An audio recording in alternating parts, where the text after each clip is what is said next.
Peace, peace, peace. Shout out to everybody in the building. Peace, peace, peace. We're going to give everybody like 30 more seconds to come in the building, and then we're going to get started. Shout out to everybody in the building. I did start early. Well, earlier than I have been over the week, but whatever. Shout out to everybody in the building.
That's enough.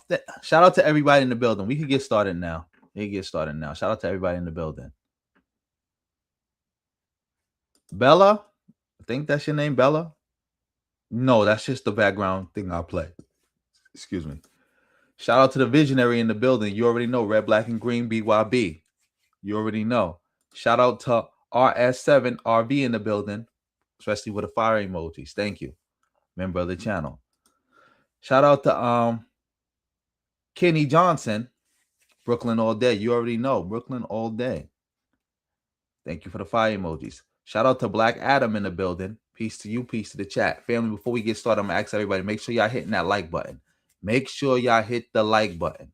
Much appreciated for all support in whatever form it comes in. PayPal, Cash App, super thanks, super sticker, Venmo, gifts, joining the channel, everything. It's all good. Chatting is a form of support. Hyping the video, sharing the video, liking the video, hitting that reaction heart. That's also a form of support. And I ask you for the support. Or just watching the stream. That's a form of support too. And again, you can let me know if you want me to shout you out. If you do donate on the PayPal, the Cash App, or the super thanks, just let me know and I'll shout you out. Shout out to the visionary for setting it off with a gift. He just sent 2 jewels. Much appreciated. Whole lot of ones beat a whole lot of nuns any day of the week. Thank you. I think you sent like 2 more jewels. I don't know how the jewel thing worked, but thank you. Thank you. Much appreciated. Much appreciated. Much appreciated. But we about to get started right now, family. We about to get started right now. I'm going to start off today with something, you know, something light. Something light. Something light. For all you who don't know, LeBron is now a free agent because he don't want to be down with the Lakers anymore. The thing I got to say about this is that LeBron, you got to come to the Brooklyn Nets. You have to come to the Brooklyn Nets. You have to, because think about it, family. He left the Lakers because they wouldn't give him a max contract. Mind you, we just watched the Knicks win the finals, and the only reason they won that finals is because their star player, Jalen Bronson, would not take a max contract to leave room so they could get other key players. So if LeBron is saying, give me a max, I don't care about salary cap, I don't care about getting other players, give me the max. That means he only cares about money. And if you only care about money, there's only one place you can go. One place that's going to max you out, get you the most amount of money. That's to the Brooklyn Nets. Because as we just saw, New York knows how to turn up. New York knows how to really get the bag. Like the NBA made more money off this Knicks run than probably any team in like the last 10 years. The only way you're going to match that energy and get that money, type of money, like with jersey sales and publicity and all that, LeBron, is to play in New York. The Knicks ain't going to take you. The only place to go is the Brooklyn Nets. Because that type of intensity, because I remember, I'm old enough to remember when the Yankees and the Mets had to play each other in the World Series. Even though I know the Brooklyn Nets and the New York Knicks can't play each other in the finals because they're in the same conference. But I remember that Subway Series energy. I remember that. That set the city on fire. LeBron, if you come to Brooklyn, you in Brooklyn versus the defending champions, New York Knicks, that's going to send the city up, beyond up. Your sales going to go up, your publicity going to go up, everything going to go up. Like that, like if you was to meet the Knicks in the playoffs, or better yet, the Eastern Conference Championship, you versus the Knicks, that will be the most intense series of your life. And you will make more money off that series than you will make anywhere else. With just publicity, the new amount of ad revenue, you might run up a $500 million. You might make another $1 billion.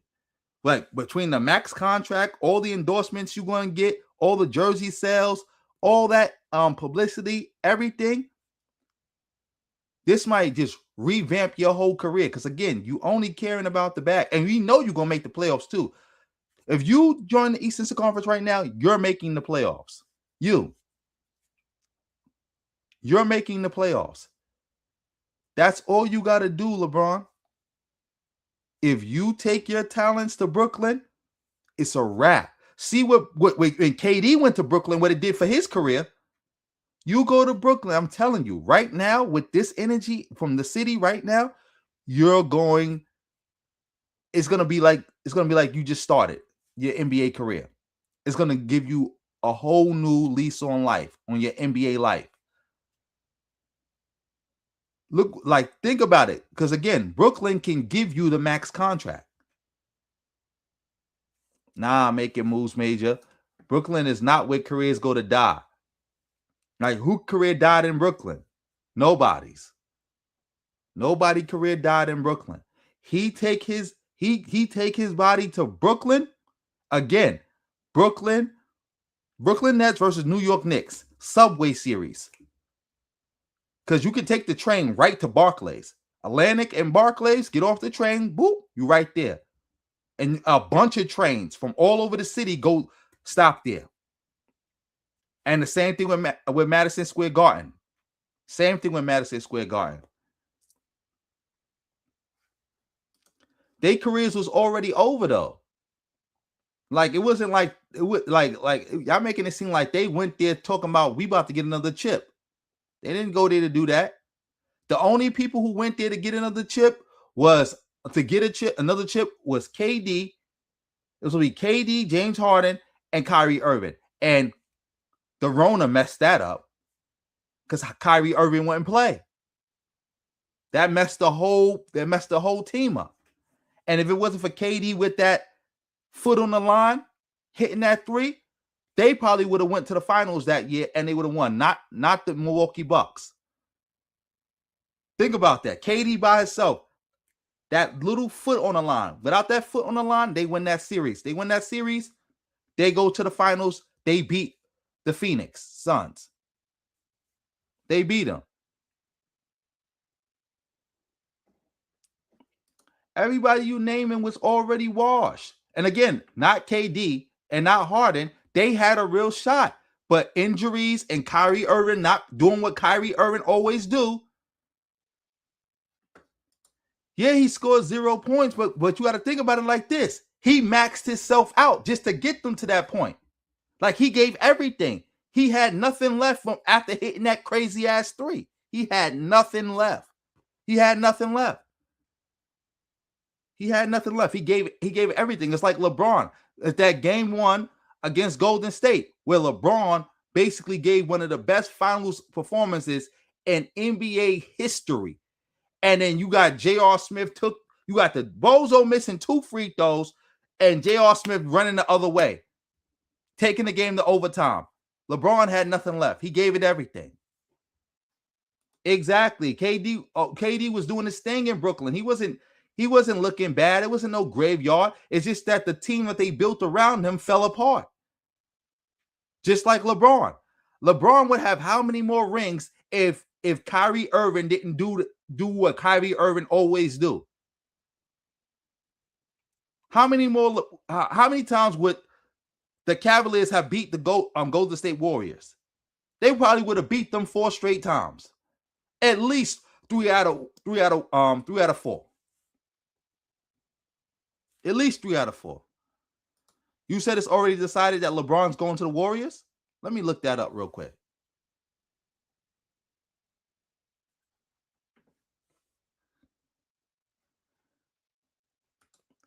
I know Tony Bands. That's what I'm saying. Kyrie Irving wasn't there.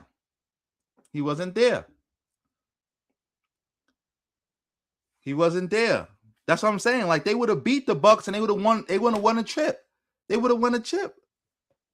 But let me go look more into that, because I'm saying, like, are you saying he's going to the Warriors, or y'all think he should go to the Warriors? I'm about to go look that up right now. Shout out to everybody in the building.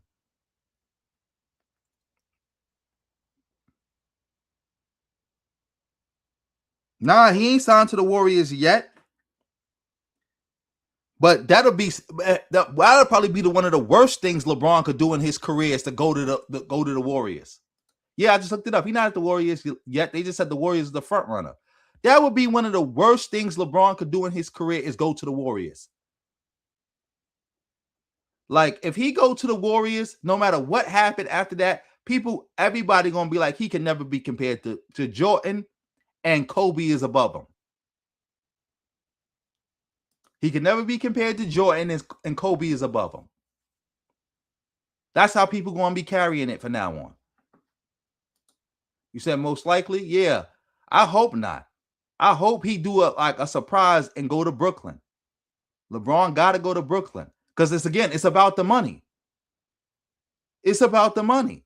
Because again, if you wouldn't not take a max contract to stay in LA, and on top of that, so you could bring in more talent. Because think about it, that LA team with LeBron is a great team. And if he take a pay cut, they could bring in better players, some more shooters, another big man to run pick and rolls. That team could probably go win the championship. Who's stopping that team? Who's stopping that team? LeBron ain't going to no Toronto. I don't want him to go to the Heat. Even though I wouldn't say him going to the Heat wouldn't be that bad. Like him going to the Heat and winning another chip with Giannis, that'll be fire. But otherwise than that, nah. I think Brooklyn is better. I think LeBron gonna play more than 2 more seasons because I think he want to play with his other son. You know, his other son is going to the NBA, so he gonna stay around long enough just to make sure he get drafted and play with that son too.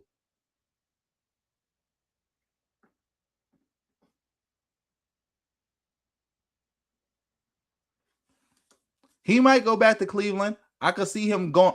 I only can see if he go back to Cleveland. That means he definitely gonna retire. I see him retiring with Cleveland. I see him retiring with yeah. But he ain't gonna want to go to Toronto though. Toronto, first of all, Toronto ain't gonna want him because they too behind Drake. It's like nah. Drake basically like the boss of that team. Second, he not gonna get the crazy bag. Think about it. He's not gonna make a bigger bag playing in Toronto than he would make in Brooklyn or Miami.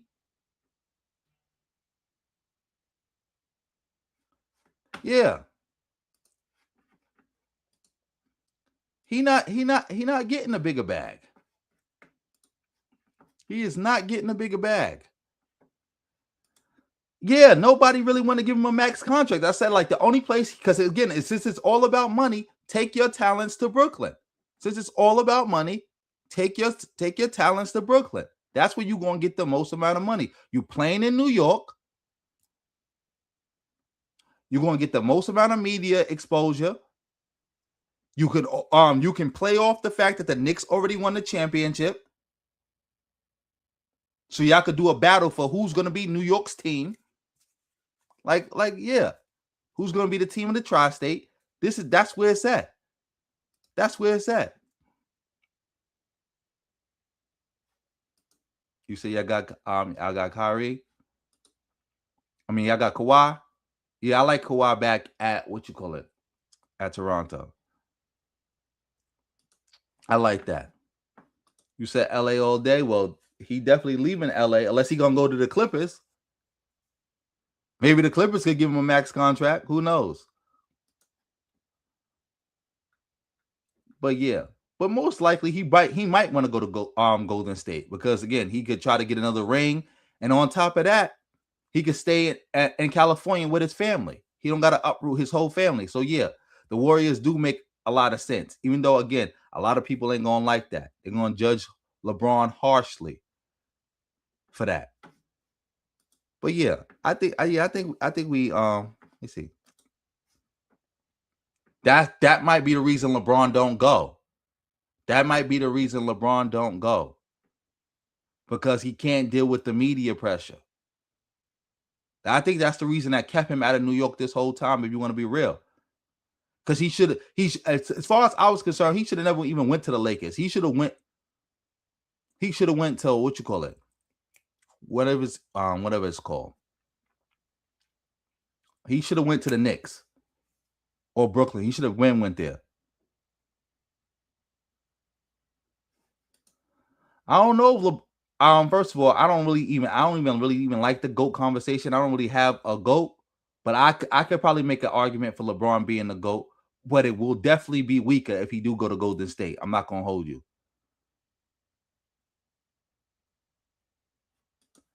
Because it's just piss poor run teams. That's why New York never won. Piss poor run teams. Oh, we got somebody who donated. Shout out to Romario for setting it off tonight with the 10. Thank you so much. Much appreciated. You know, I'm definitely going to touch that story. I'm definitely going to touch on that story. It's a couple of things I want to say. And when it's concerning that story, but yeah, we definitely going to get to that. Matter of fact, we could get to that now because I think I said everything I got to say about LeBron. Shout out to everybody in the building. We probably make another video about this tomorrow. But let's go to this.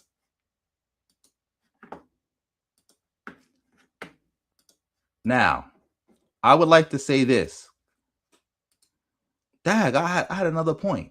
But yeah, I would like to say this right now. I'm happy with the decision that the Supreme Court handed down. It was the right decision. It went to the wire because people will say, well, it was 5-1-3. No, it was really 5-4 because that little weak half dissent. Nah, I'm not jacking that. I'm not jacking that. That go to the other side. It shouldn't even have been 5-4 anyway. But again, let me say it the right way because somebody was like, oh, it wasn't really 5-4. It was technically 5-1-3, but really 6-3. Well, whatever. It shouldn't even have been that close. It should not have been this close. The Constitution is clear. And I'm happy about this case because when Trump first signed this executive order, when he first became president, I told people, I said, if the Supreme Court ruled with Trump on this, this is them overturning like well over a century of precedent. I told people that. I said the Supreme Court has never, ever taken any other stance other than birthright citizenship applies to anybody who was born in America, except if you was like born in this country and your parents are diplomats. Otherwise than that, tourists, you came here undocumented, it doesn't matter. It doesn't matter. And I tell people that. I said, watch. I highly doubt the Supreme Court is going to roll with him. But yeah, let's get into this. Shout out to everybody in the building. Good evening from New York. I'm Chris Hayes. The Supreme Court waited until the very last day of its term, the last day of June, to drop its decision in the biggest case of the year. A case in which the Trump administration was seeking to obliterate the constitutional order that our country erected after the bloodshed of the Civil War, when we defeated slavery and amended the Constitution to state explicitly that this country was based on the principle that all citizens are equal before the law and that if you are born here, you are a citizen. No ifs, ands, or buts. That vision of the country is the one that Donald Trump and Stephen Miller and the MAGA movement are fundamentally committed to destroying. Openly, they keep saying it. And they made that clear on day one, January 20th, 2025, just minutes after being sworn back in as president, when Trump first signed pardons for all the insurrectionists who had tried to violently overturn a Democratic election 4 years earlier, an election in which he had, by the way, massively lost among non-white voters. And then right after he signed those pardons, Trump signed an order claiming that some natural-born U.S. citizens shouldn't be citizens. This next order relates to the definition of birthright citizenship under the 14th Amendment of the United States. Yeah, that's a good one. Birthright. That's a big one. What about that one in the court? That one is likely to be found. Could be. You think we have good grounds, but you could be right. I mean, you'll find out. Well, today, Trump found out as the Supreme Court ruled that Trump's attempts to undo birthright citizenship are unconstitutional. A 5-4 decision on that question in which all 3 liberal justices joined conservatives, Amy Coney Barrett and Chief Justice John Roberts. Writing for the majority, Roberts stated the 14th Amendment clearly means what it says. Quote, citizenship then and now was the right to have rights, to freely participate in our political community. The framers of the 14th Amendment extended that promise to every freeborn person in this land. We keep that promise today. Exactly. Shout out to Romario. You going to bed tonight? Salute. Hopefully to see you tomorrow. And, catch the playback, all the clips I put up, whatever. But thank you for all your support. Good night to Romario. But yeah, that's exactly what I'm saying. Like, it's in the Constitution. It's clear. It shouldn't even have been this close. This is crazy. But I knew the Supreme Court was going to get it right on this one because, like I said, there's too much precedent behind birthright citizenship. Too much precedent. Like, I don't think the court had the heart to overturn all that, even though it almost got overturned. Remember, it was 5-4. One vote going the other way, birthright citizenship would have been done. I know Trump is mad that he appointed Annie Coding Berry. That's her name, right? I'm hoping I'm saying it right. I know he mad that he appointed her. I know he mad. Well, yeah, let's keep it going. Wait, shout out to everybody in the building. Let me look at this chat. Shout out to everybody in this building. Let me see. Shout out to Fahima in the building. Oh, I know that. And I'm going to touch on that a little bit later about how the Supreme Court can still come back and get the 14th Amendment, but for black people. But yeah, we're gonna get into that a little bit later. Shout out to everybody in the building.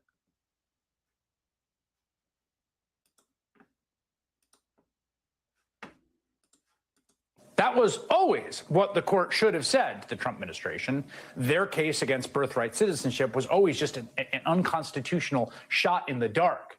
A bad faith, crankish reading of the 14th Amendment motivated by racism and xenophobia. The idea that you can have a country where you just set foot on U.S. soil and any child you have gets to be an American citizen and vote in our elections, collect our welfare, sit in our juries, sit in judgment of our fellow men and women is such an outrage to the idea of having a country. It defies the scriptures. I don't know what they're going to do, but here's what I can say. If this country doesn't, one way or another, end birthright citizenship, this country doesn't have a future. Citizenship has to be sacred and precious. I really struggle to accurately convey just how extreme, how unhinged, and how, frankly, racist that position is. But definitely is. Like the great, wanting to do away with birthright citizenship. Insane. Let me try. Stephen Miller's reading of the 14th Amendment had already been repudiated by the Supreme Court more than a century ago. It's a famous case. It was in 1898, the case of Wong Kim Ark, who was born in the U.S. to Chinese parents. I brought that up too when I was saying like they can't rule against it because again, this issue has already come before the Supreme Court. It's already come before the Supreme Court. That court then, operating in 1898, said, if you're born in the U.S., you're a U.S. citizen. They looked at the plain text of the law, and they found that. And they handed down that decision, get this, 2 years after upholding racial segregation in Plessy v. Ferguson. Those justices, the ones who enshrined Jim Crow and the laws of the United States, they cemented separate but equal. But even they upheld birthright citizenship in a 6-2 vote because the language of the 14th was plain as day. Oh, yeah. You saw that. And that's another thing I wanted to say also, that the courts can come back. Because again, those rulings are inconsistent. Separate but equal violates the 14th Amendment. But they upheld it because, again, that hurts black people. But when somebody else brought them something having to do with the 14th Amendment, as in birthright citizenship, they upheld that birthright citizenship is in plain in the text, but also equal equality under the law is plain in the text of the 14th Amendment too, but they held up somehow separate but equal, which is nonsense. And this court has done something similar where they said, well, you can't do racial gerrymandering, but you can do political gerrymandering, which is basically the same thing, if not worse. I have a feeling that they're going to try to do something like this with the 14th Amendment, where we see them rule the correct way with the 14th Amendment now, but somehow, some way, they're going to, somebody like basically from Alabama, one of these neo-Confederates, because as you already heard, I already played that clip a million times, of the Alabama Speaker of the House talking about how they're going to go after the 14th Amendment. They're going to word it differently, and it's going to go to that court, and they're going to win 5-4, maybe even 6-3. Because remember, they only lost this by one vote. Now, if they tailor it away where they're somehow attacking black people's birthright citizenship or trying to claim that the black birthright citizenship is kind of different than regular birthright citizenship or whatever, I have a feeling the courts will roll with them. So yeah, this is bad. I mean, this was a victory today, but we not out the woods yet, because I don't think the neo-Confederates are going to give up that easily. They're not. They're definitely not. Shout out to everybody in the building. Make sure y'all hitting that like button. Make sure y'all supporting the stream any way y'all can. Let me see.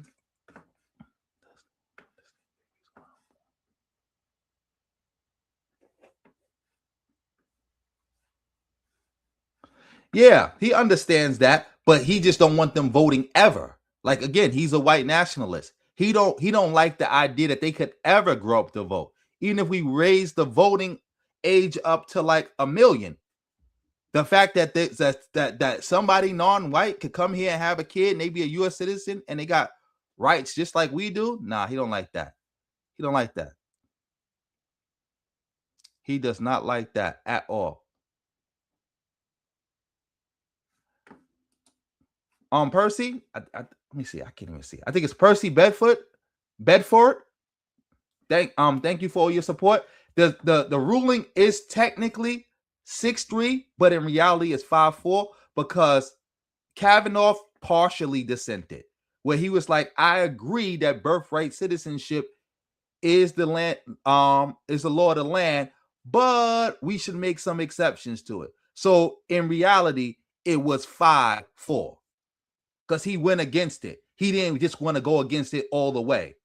So technically speaking, yes, it was 6-3, but in reality, it was 5-4. He was going against it. Okay, good. I got to look at your name. I'm sorry. I seen you in the chat before. I got to go look at your name off screen so I could try to zoom in because I can't really see. But shout out to everybody in the building. Shout out to Fatal. Shout out to McNasty. Shout out to Carlette.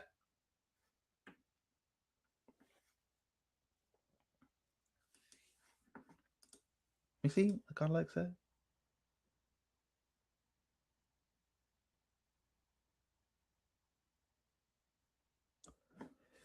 Yep, but that's what I said. They might try to go after that. They're gonna try to go after it in some way, shape, or form because this is their time. It's do or die. Now or never. Like again, they only lost this by 1 vote. By 1 vote. And we already know Annie Coney Barrett is a racist. So she would gladly switch sides if it's a way to just target black people. They figured out a way to do that or just mainly hurt black people. She would do that in a heartbeat. Shout out to Julius in the building. Yeah, let's get back to this. That is how racist Stephen Miller and Donald Trump's argument is. It is more racist than a racist reactionary court, the infamous Plessy court, was almost 130 years ago. Think about that. And the other thing is, there hasn't been any real legal or historical shift away from birthright citizenship since then. There were a few, again, anti-immigrant cranks on the right, which you'll always find, right? Turning out diatribes against anchor babies. But didn't matter. And actually, Donald Trump courted them. And then last year, remember, he finds himself back in office, and he's got his hand-picked 6-3 Supreme Court majority, where 3 of the justices were the ones that he elevated.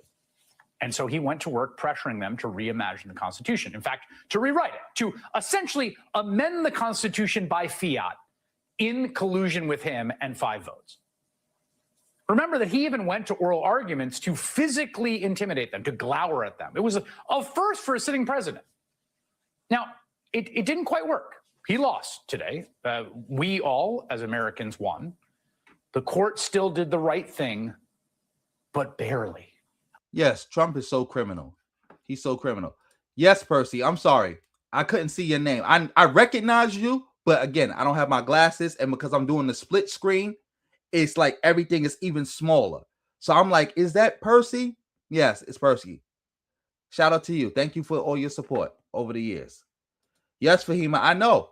Clarence Thomas went to go meet with Mike Johnson, Speaker of the House, which he's not supposed to do, to go talk to him about this issue. That's why I said this ain't over.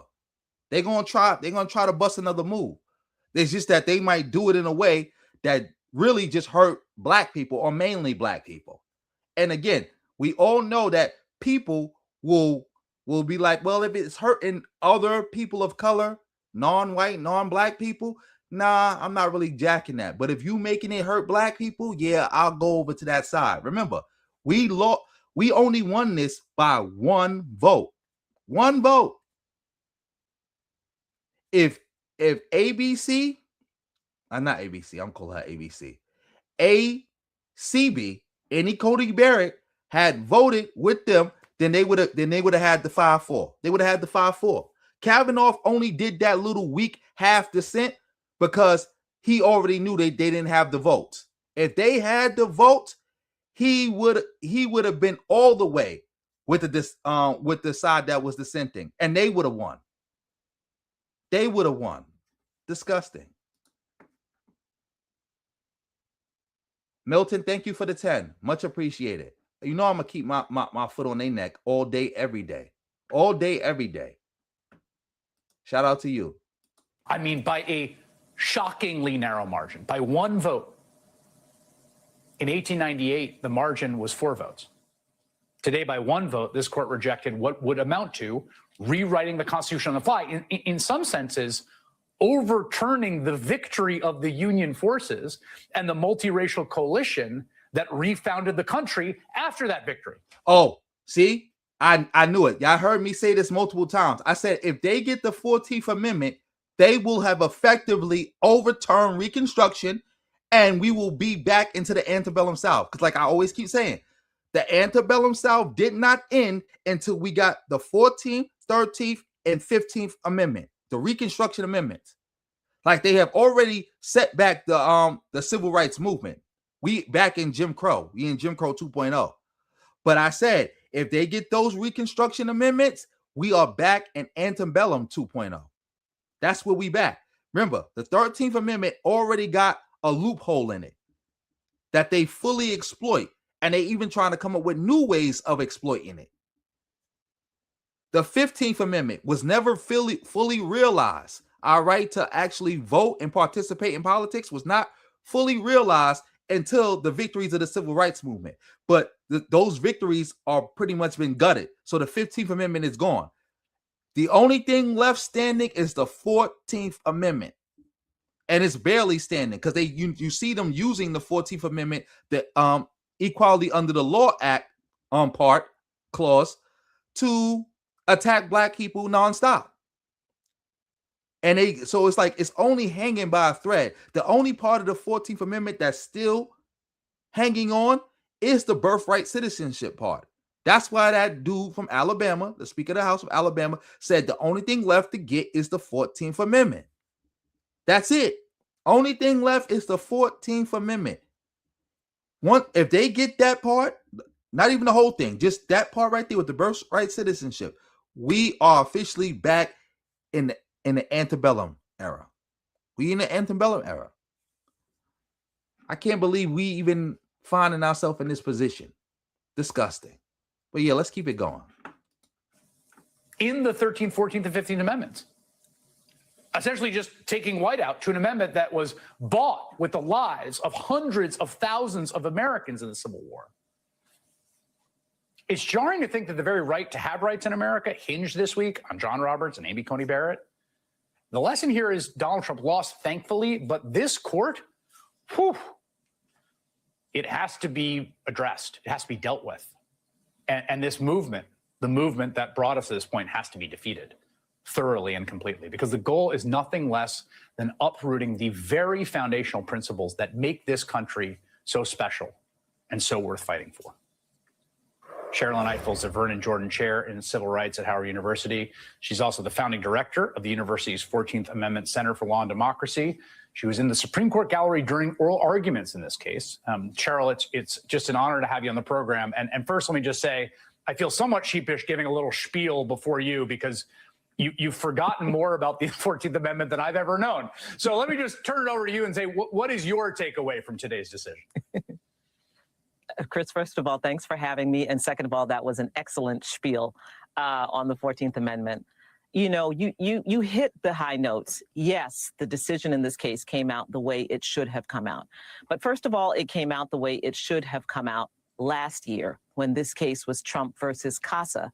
As you'll recall, the Supreme Court then used that case to address the issue of district courts granting and ordering nationwide injunctions, something they've long wanted to get at. And that required the refiling of a new case as a class action that became Trump versus Barbara. What I mean to say is that the court has slow walked this. This was a case grounded in the actual words, not the penumbra, nothing that they had to interpret, the actual words of the 14th Amendment and an over 100-year-old precedent by the court itself, which, as you pointed out, has never been broken or undermined in any way.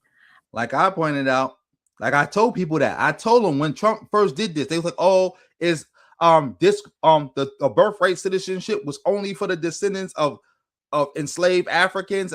Because you know they say descendants of slavery, and so they say FBA. But I told them, or the freedmen, I said, no, that's not true. That's literally not in the writing. 2, no court has ever interpreted it that way. Never. Like there's no precedent for that reading of the 14th Amendment when it comes to birthright citizenship. Because if you know your history, you know that there was a bunch of non-white groups in America at that time.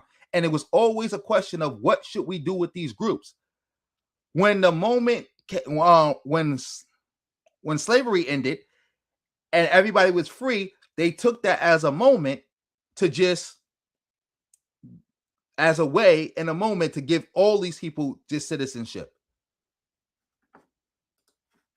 Yes. Shout out to everybody in the building. Somebody said I got no sound. Put 1 in the chat if y'all can hear me. Put 2 in the chat if y'all can't hear me. Because somebody said I don't got no sound. I mean, Mighty One and Strong said I ain't got no sound.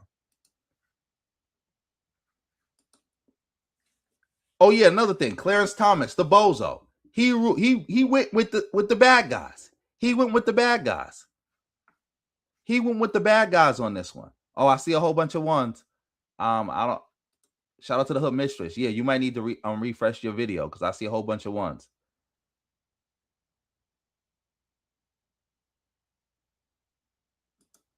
Shout out to Nano in the building. Yep.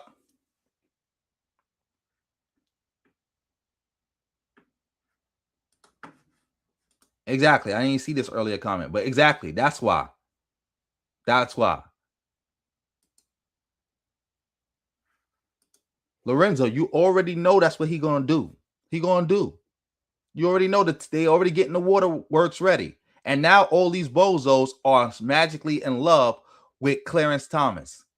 They love Clarence Thomas, not knowing that Clarence Thomas hates you. Clarence Thomas is a stone cold white nationalist. He don't care. He is Steven from Django Unchained. If I ever saw him in real life, that's him. That's him. He only doing this because he want to ride with Trump. That's it. Yes, he voted against his ancestors, as always. That's why another reason why the FBA hate cult is so stupid and dumb. You got people like Clarence Thomas in high positions of power, and you ain't saying nothing about him, but you want to argue about some random black immigrant or somebody you claiming is a black immigrant saying something online that you don't like. Disgusting.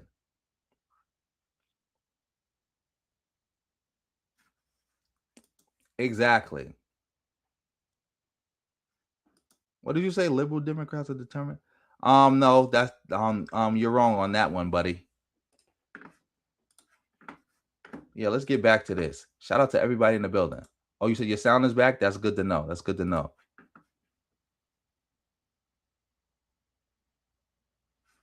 Exactly, Mulatto Vanguard. Exactly. Now they love him, and he's just some great leader. Oh, shout out to Benevolent in the building. Let's get back to this. And they took this long. This is not just the court deliberating and going back and forth and taking this long. This is the court allowing space to develop for the idea that this was a legitimate argument, for the idea that this was a legitimate claim, when, as you say, this was a bit of constitutional gaslighting. But every time they do that, they give strength to the idea that they are making legitimate arguments on the right about things like birthright citizenship. So first of all, to sit there today and have the decision come out the way I wanted it to come out in terms of the judgment, but have it come out after over a year is just absurd. A year and a half of leaving the country confused about the most important thing, who's an American. So I just thought that was grossly irresponsible. Secondly, as I think you also were pointing out, this case was not unanimous. This should have been a 9-0 decision. It shouldn't even have went to the Supreme Court. The Supreme Court should have just rejected to even hear it on the fact that it was so ridiculous. So ridiculous. Should have got shot down immediately. Shout out to everybody in the building. This was a slam dunk. It wasn't. It was a, 5-4, maybe 6-3 decision, and it matters. It matters that this was a split decision because, once again, it gives legitimacy to the idea that birthright citizenship can be overturned. The fact that there are these dissenting opinions from Justice Alito, Justice Gorsuch, and Justice Thomas, some of whom joined one another, but each of whom felt they needed to write their own dissenting opinion, and then a concurring and dissenting opinion from Justice Kavanaugh, who agrees with the judgment, but, and this was very obvious at oral argument as well, Justice Kavanaugh, who loves the world of politics, believes that Congress has the right to do what the president tried to do. The president can't overcome birthright citizenship by EO, but Justice Kavanaugh believes that by statute, Congress can. And that little space was important for him to leave to the political process. And of course, earlier today, we heard Trump already in announcing his intention to exploit that space. Exactly. Kavanaugh is a terrible person. Terrible person. Candy, whatever your name is, yeah, you got to go. Sorry, put you on timeout. Oh, you never emailed me. Black American Homeland, you never emailed me. You never emailed me. But I'm happy to see you in the building. And let me read your comment. Matter of fact, I could say I agree with your comment. I don't think nothing wrong with this comment. Enigma, you are totally right. You are totally right. Clarence Thomas is a super disgrace. Super disgrace. But yeah, let's keep it going. Yeah. Yeah, let me just, in case people are confused because they read that it was a 6-3 decision, the main holding, which is that they struck down the executive order, was a 6-3 decision. But on the narrow question of, is it constitutionally the case, as grounded in the 14th Amendment, that all citizens born here are citizens? It was narrow in 5-4, and this is because Kavanaugh says, in my view, the executive order does not violate the 14th Amendment, but the order does contravene a federal statute, because there's a statute also passed. Congress could enact new legislation establishing exceptions to birthright citizenship for children born to foreign citizens unlawfully or temporarily in the country, but Congress has not yet done so. And then, as you note, on cue, Trump says, the Supreme Court upheld birthright citizenship, which is too bad for our country, but we can easily make it up in Congress through legislation with the support of the president that has now been determined during this process. No long and unwieldy constitutional amendments necessary. Congress should start today to work on ending expensive and unfair to our country birthright citizenship. They will have my complete and total support. We should note that what Trump is saying there is wrong. That's not actually the holding. That's Kavanaugh's holding, but not actually the holding, right? Yes. Yes, Kavanaugh is a disgrace. He's a total disgrace. And look, that's why I kept saying that this is truly 5-4. This was not 6-3. This was 5-4. I'm happy other people are saying this as well. This was 5-4. 5-4. But again, it keeps this conversation going. It keeps it in the political realm as though it is not an absurd and ludicrous and anti-constitutional ideology. And this is how you go about trying to do a kind of paper insurrection, you know, a political insurrection rather than a violent physical one, which is that you just keep wearing at that rock, you know, trying to undermine the principles that have been created, what it took to create the 14th Amendment and what the 14th Amendment stands for. And this is why I love Justice Ketanji Brown Jackson's concurrence in this case, because she just wipes the table on the history of what this was supposed to be about. Our Constitution is not colorblind. The framers of the 14th Amendment were involved in a very race-conscious project, and that project was to remove caste and subordination from who could be an American and who could be a first-class citizen. So it's important that she goes into that history. I love that she cited in one of her footnotes the brief that I wrote along with Professor Guy Uriel Charles at Harvard Law School, aided by our students, but that she really goes into the history to make clear this was never a race-free, a colorblind project. They were very intentional about creating a multiracial democracy. And the more the forces on the right try to move us away from knowing that truth, knowing the truth that over 150 years ago, the framers of our second founding wanted this to be a multiracial democracy and created a constitutional infrastructure that would allow it to become a multiracial democracy. The more people are removed from that knowledge, the more they will believe that when they see Black people fully integrated into our society, when they see people who come here and who have children who are born here being U.S. citizens, and as Stephen Miller railed about, you know, making judgments about us and voting in our elections, the more they will think that the ideas that resist that are actually legitimate ideas and not fundamentally anti-constitutional ideas. And Oh yeah, shout out to her. She's teaching right now. Shout out to Brandon for coming through with the 2. Much appreciated. Yeah, they should put Clarence Thomas in there. They should. Yep, FBA is fools believe in anything.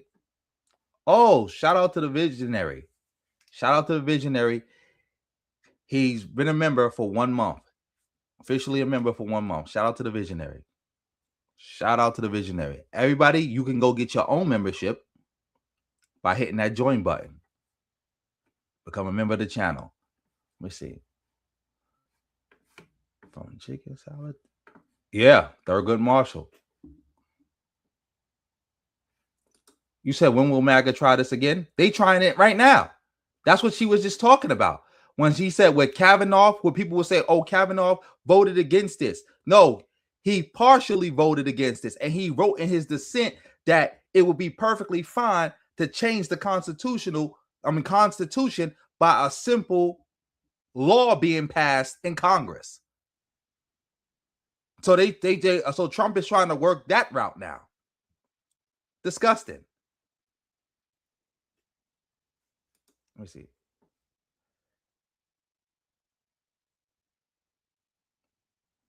No, I didn't hear about that yet, but I know, again, like Trump is trying to do a lot of things. Right now, he's discussing trying to use Congress to overturn birthright citizenship, which is nonsense. It's a constitutional amendment. The only way Congress could overturn it is to make a new constitutional amendment. They just can't vote away a constitutional amendment.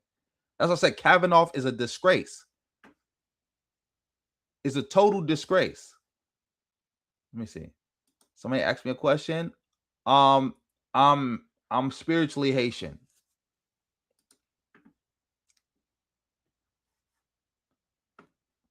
Yeah, let's get back to this because they're almost done. I think that's what this has been about. This has been about creating a space for that. And just to, to take a step back too, I mean, again, we're in the sort of text of the Constitution, and I was going to read a portion of the debate in 1866 where someone says, well, what about the gypsies that are invading Pennsylvania? They say, well, the only invaders I know in Pennsylvania were the Confederate Army, and we're trying to prevent that from happening again. Yes. So again, they knew. Like, what about the Chinese in California? Yes. Yes. Yes. Yes. See, I did not watch this clip beforehand.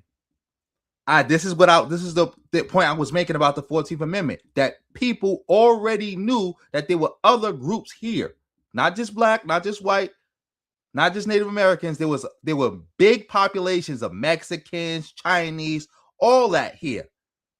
When they put down that birthright citizenship clause, they was thinking about all these communities. It wasn't a situation where America was just all white with a little bit of black and a little bit of Native Americans. And then we just had this big explosion of people just coming across the border and all this other nonsense just recently. That ain't the case.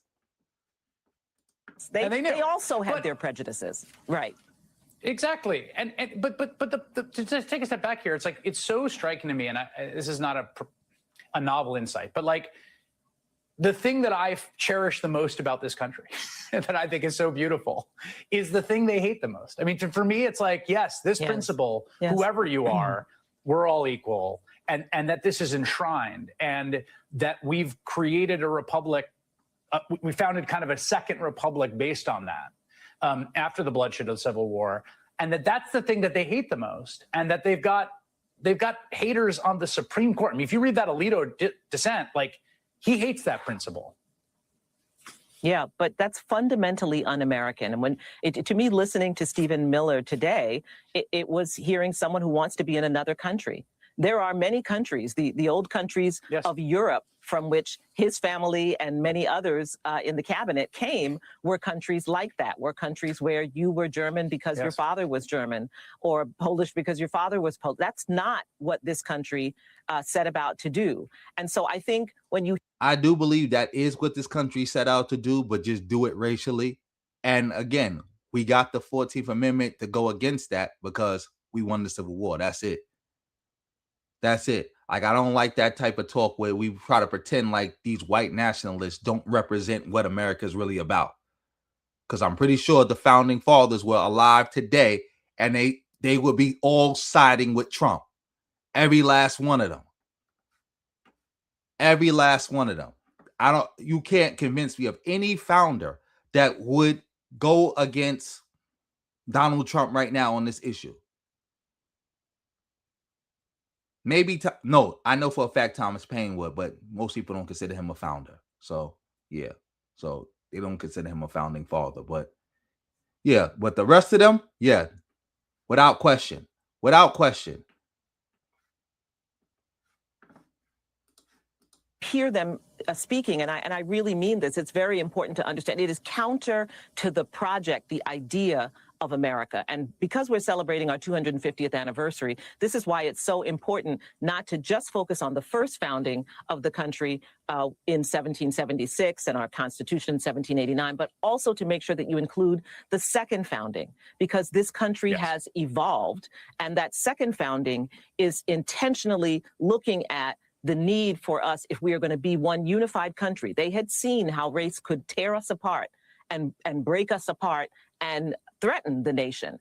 And they created an infrastructure to ensure that there would be glue to hold us together. And what these folks are trying to do right now is to break us back apart. So it's a very, very dangerous project. I'm glad the Supreme Court decided what they decided today. I'm profoundly disturbed that it was as close as it was.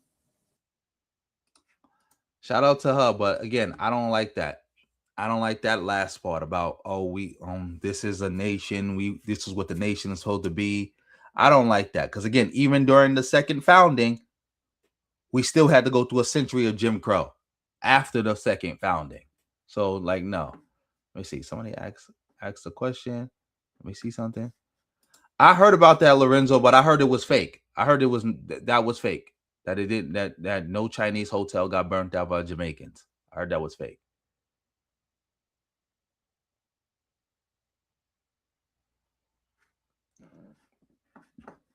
Shout out to Carlette in the building.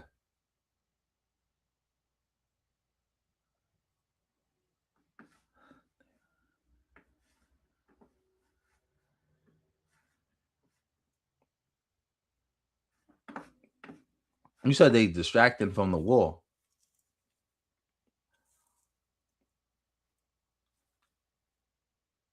I don't think this is about a distraction, because I think this is something that they, even before they did the war, they wanted this. They wanted this. I don't think this particular thing is a distraction. But yeah, shout out to you, Carlette, and shout out to you for serving in the military, for fighting for what this country could be, what it should be. But yeah, we're going to move on real quick. Speaking of white nationalists and stuff like that, we're going to go to here real quick. I was going to cover this issue by itself, but I saw Tariq covered it. So I'm like, all right, good. I could cover it all together at one time. Roland Martin was comparing FBA to white nationalists, white supremacists. And I concur with that. I concur with it 100%. Like I've been telling people, FBA is a white nationalist psyop. All their language, everything about them, it comes from white nationalism. Everything.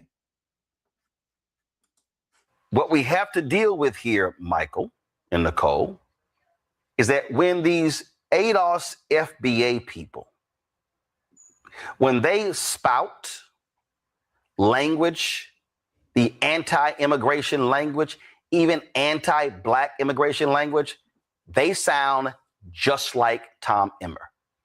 They sound just like Stephen Miller. They sound just like Donald Trump. They literally, Michael, are speaking for white nationalists. That's a fact. That's an immutable fact. And don't forget the Freedmen and all these other little splinter groups. They are speaking for white nationalists because that's who gave them their language. The lineage language, the great replacement theory that they be promoting.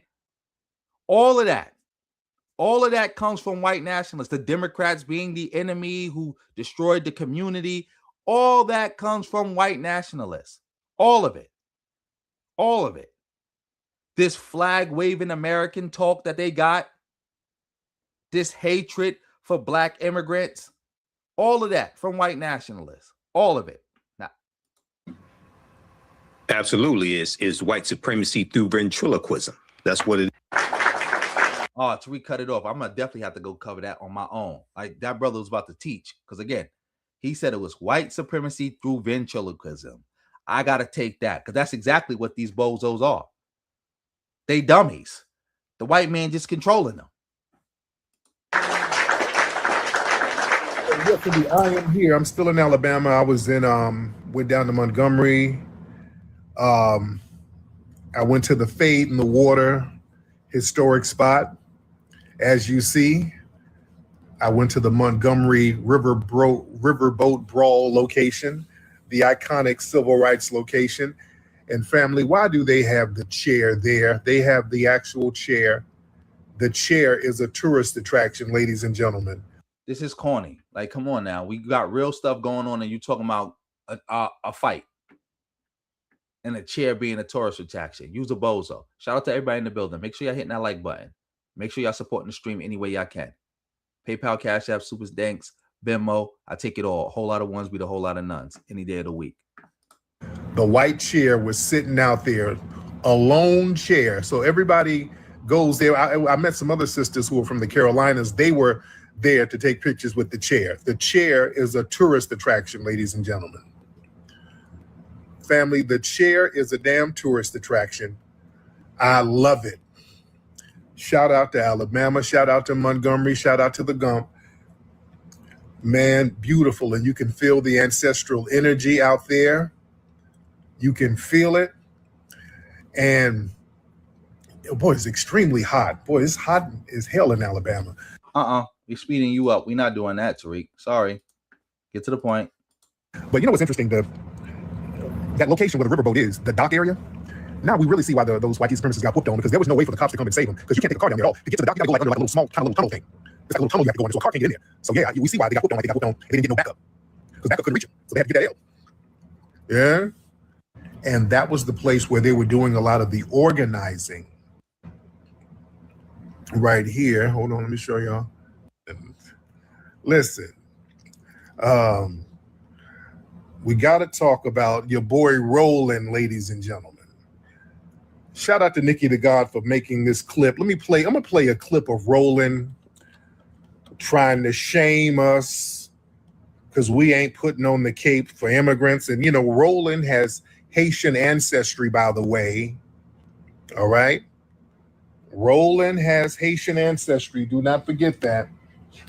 So he tries to get into the something that we not gonna forget. But again, you used to say he was Haitian, but I guess because you're talking about Roland and he might clip your video, so now you got to be more precise with your language. Instead of just calling him Haitian, you got to say he has Haitian ancestry. You're a bozo and a dweeb. these shaming tactics where he wants to shame us because we're not putting on the cape. We're not obligated to do anything. We're not obligated to put the cape on for nobody. All right, let's be very clear. We do not have any obligation to put the cape on for anybody. All right? So let me play this clip of Roland. Ladies and gentlemen, y'all bear with me. Let me find this. Let me find this clip of Roland. Hold on one second. This is Roland. Listen to Roland with his old shaming tactics that the Democrats told him to do. Listen.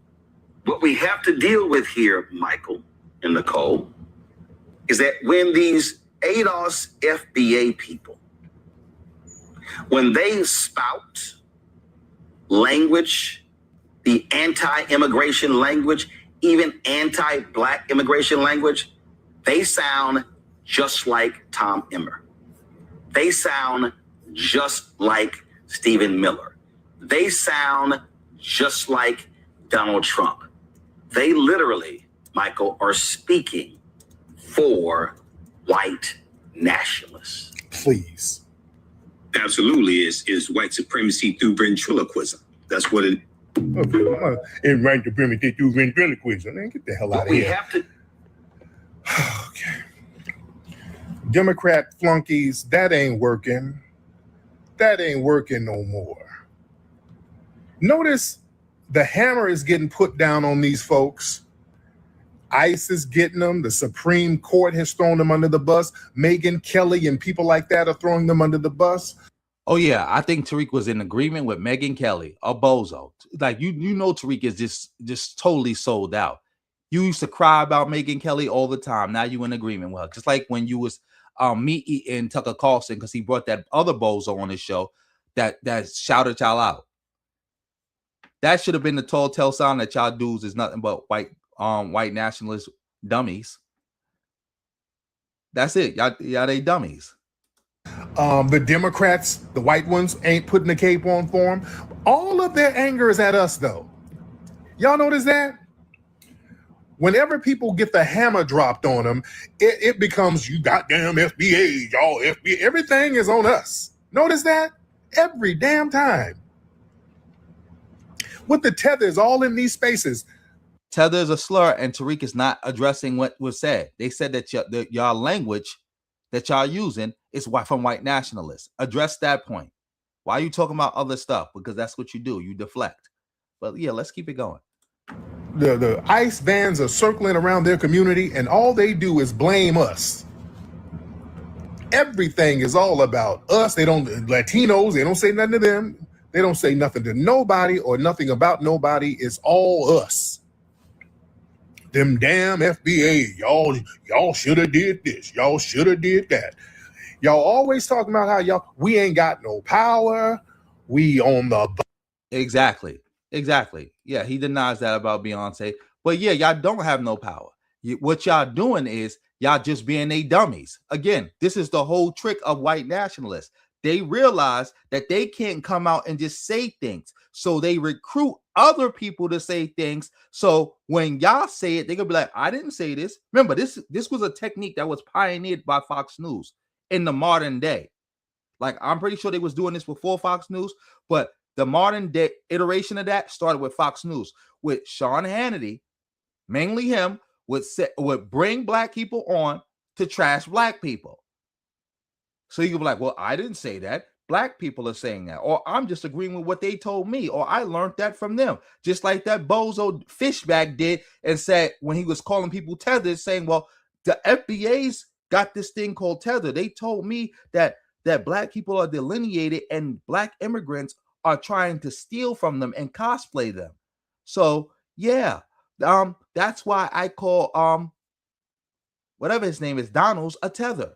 And that's why I be calling other people's tethers. Like, nobody's not stupid. They gave y'all to play. Y'all run around saying all that stuff that they want to say. And then when y'all say it, they make y'all the front page of it.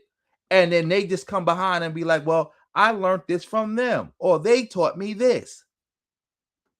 Nonsense. But yeah, let's keep going. Bottom. We ain't got no homeland to flee to like you, but when the damn hammer drops, we're the only thing you talk about. Anytime the hammer drops, y'all always got our name in your damn bushmeat eating mouth.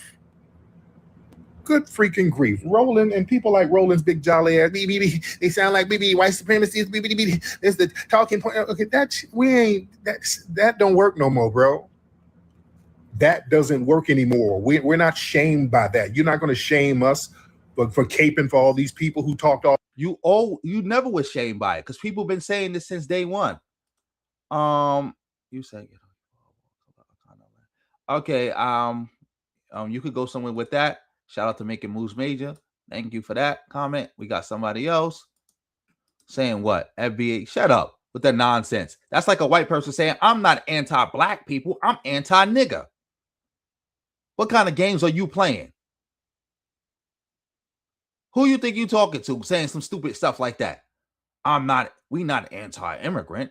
We just anti-tether. Like, come on, man. Have some respect.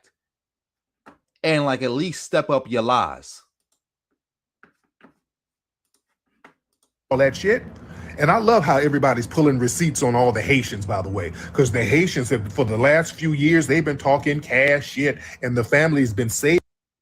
How is it people pulling receipts? Again, even if somebody did have these quote unquote receipts that Tariq is saying, that would be anecdotal. You know what anecdote is, right? When you try to like take little things here and there and try to paint a big picture with it. There's no analytics behind this. You can't show me analytically that Haitians don't like black people from America. You can't do it. In fact, what you're doing would be no different if somebody who was Jamaican said black Americans don't like Jamaicans. And we said that's not true. And then they just start showing clips of FBA bozos saying negative things about Jamaicans. That ain't got nothing to do with the black community as a whole. Nonsense. You know how uneducated you got to be to even say something like this? Even receipts, boy. When they're asking how come we ain't stepping to them or helping them out, people are, hey, like exhibit 1, we're dirty. Oh, wait, talking about. Who is this? Thunder Lighting? Hey, I think I might have to put you on timeout because I see you meat rodding Tariq a little too much. Let me see. Let me look up because I see you arguing with her mistress. Let me see what's going on with that. All right, now you're saying when did Tariq? Yeah, you just run an interference. We can get you up out of here. Goodbye. Go run interference somewhere else. Black Americans, we ain't got no culture. Casa not. I mean, y'all been showing your ass for years. And then you want to wonder why we ain't doing nothing? You told us that you got it popping, you work hard, and you pull yourself up by your bootstraps, and we can learn something from you. So damn it, start teaching it. Teach us how to do it. Teach us how to Dougie. Teach us how to Dougie. Teach me how to. You're corny. And again, what do you mean we're not doing anything? Remember y'all said this last time when that situation happened with the Haitians at the border and we saw black people pushing the line for Haitians while y'all was saying black people aren't doing anything when it was just y'all FBA bozos who never do anything, by the way, but run your mouth. And even right now, there is nothing anybody can do. The Supreme Court has ruled, just like there's nothing nobody could do to get black people in the South back their voting rights. It's gone. Like it's gone. Their voting power, their districts, they're gone. There's nothing anybody can do about it. It's the same thing. So what do you mean? Like, we not stopping anything, or we letting it happen, or whatever the case may be, or nobody's putting the cape on. What cape? What cape? Dougie. Because you Dougie in your ass back to your homeland. Give me a break, but let me tell you something. Listen. This shaming tactic nonsense, when the media in the left-wing media and their political operatives, they try to equate us, foundational Black American, with white supremacist talking points. That's not a good faith critique. That's a political con game. That's a tactic designed to force loyalty and compliance without them having to deliver any tangible return on investment. That's a lie. Matter of fact, I'm going to show people that that's a lie real quick. We about to take a little we're about to do a little sidebar real quick. We about to look at this real quick. This is the history and the origin of the FBA hate cult and where their ideology come from. Shout out to everybody in the building. We must first go back. I'm going to play a clip of Tariq Nasheed when he first started repping ADOS, then known as DOS. Tonight. You say Yvette Carnell made up the DOS term. That's a good term. I'll take my hat off to her. The DOS term is a very good term. I actually like that. This is when Tariq first tried to steal DOS from Yvette Carnell. He's such a thief, intellectual thief. He tried to steal the ideology and make it seem like it was his own. But somebody in the comment section caught him. And was like, because he was riding around talking about, oh, well, let's talk about DOS. It's this new concept, making it seem like he came up with it. You can even see his face. And again, this is for all you bozos who claim that, oh, Tariq got FBA from Claude Anderson. The whole concept, the whole everything came from Claude Anderson. No, it didn't. He tried to, after he saw that Yvette and Carnell and them had ADOS sold up and they had it trademarked, he wanted to make something he could trademark. That's why he tried to steal the term Native Black American. But then he realized, oh, wait, that's a legitimate term. I can't trademark that. That's when he came back with foundational Black American and trademarked it. Let's keep it going. Descendants of slaves or descendants of slavery. Very good term. Now, I like that term. You know, I have my differences with Yvette Carnell, but sometimes people do good things. I like that term. American DOS, descendants of slaves, descendants of slavery. All right. I'm here. That's a very good codified term. I like that. And we need to jump on terms like that. You dig? Shout out to. Look at him. He don't even know what to say because he was planning on going on a whole spiel trying to act like he created it. And somebody in the chat room called him out. Now, all he could do is heap praises on Yvette Carnell and Tone Talks. Mind you, this is the same Yvette Carnell that roasted Dr. Frances Cress Welsing when she heard that she died. Dr. Frances Cress Welsing wasn't even dead for 15 minutes before Yvette Carnell came on the internet and was going crazy on her. Yvette Carnell also was violating Dr. Claude Anderson. But Tariq was quiet and rocked with her the whole way through, just like the rest of the new Black media. They even started attacking people like Dr. Ben and other Black leaders. All meat riding Yvette Carnell. But I'm going to keep stopping. I'm going to stop stopping it, and we're going to let it go. Yvette Carnell and Antonio Moore. One thing I do commend them about, and Antonio, I've seen some of his videos. He brings good information. You know, they speak up for the African or the Black American experience. As you heard right there too. You see, he was still saying African American. They're the reasons he even started switching to Black American, like following behind them. Trying to follow behind them. Family. Tariq is such a grifter that he was trying to steal the term, but somebody in the audience, several people actually, in the live stream audience, made it clear that, hey, that's Yvette Carnell's term. And he had to acknowledge it. You could see it in his face that he didn't want to do it, but he had to. He tried to steal the term in true grifter fashion. So as time would go on, he got down with ADOS. He got down with them, and then he started trying to push his own thing, which at first was Native Black American, but then he realized, hey, I can't trademark this. So he went back and he couldn't get that to pop. So he went back to ADOS, and then he came up with the bright idea of foundational Black American, something that he could trademark and he could push. And remember, When he did that, he was still preaching that foundational Black American and ADOS is the same thing. Look, February 3rd, 2019. That was the birthday. That's the birthday for foundational Black American. That's their birthday. Terms that mean the same thing. Before he started beefing with Yvette Carnell and ADOS, and he made it a full-blown splinter group, excuse me. But he still held on to the ADOS ideology. And what is the ADOS ideology, and who is Yvette Carnell? Well, Yvette Carnell is the founder and leader. That's not true. That's not true, Gears of Truth. That's not true. Tariq already had the trademark before Meechie X. What happened was foundational Black Americans started falling off, so Tariq just let the trademark lapse.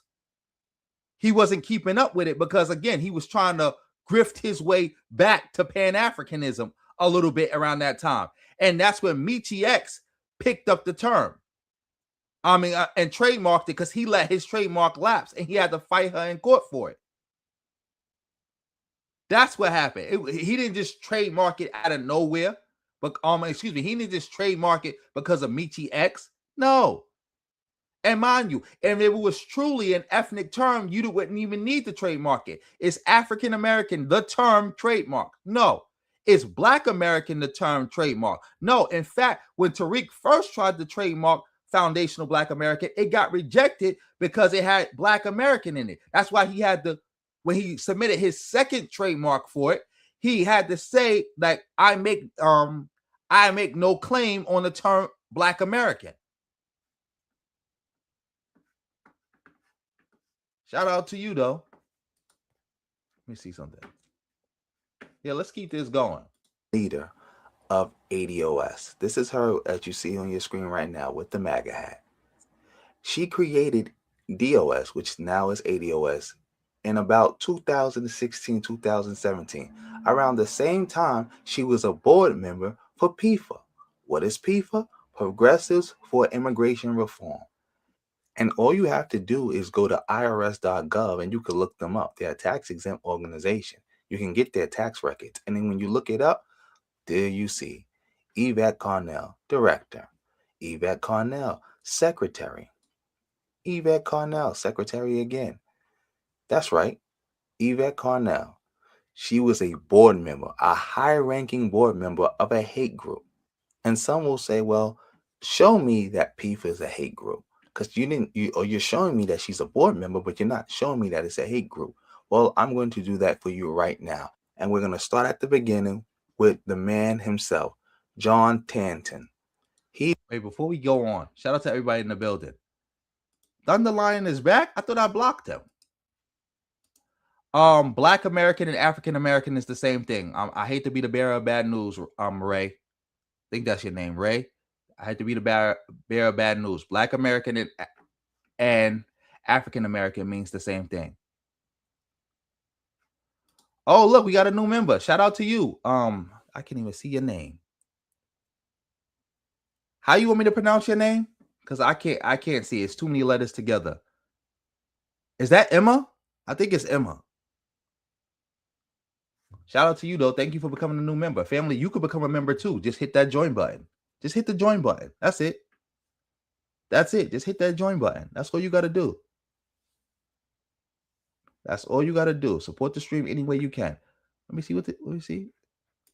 Let me see who this is. What's going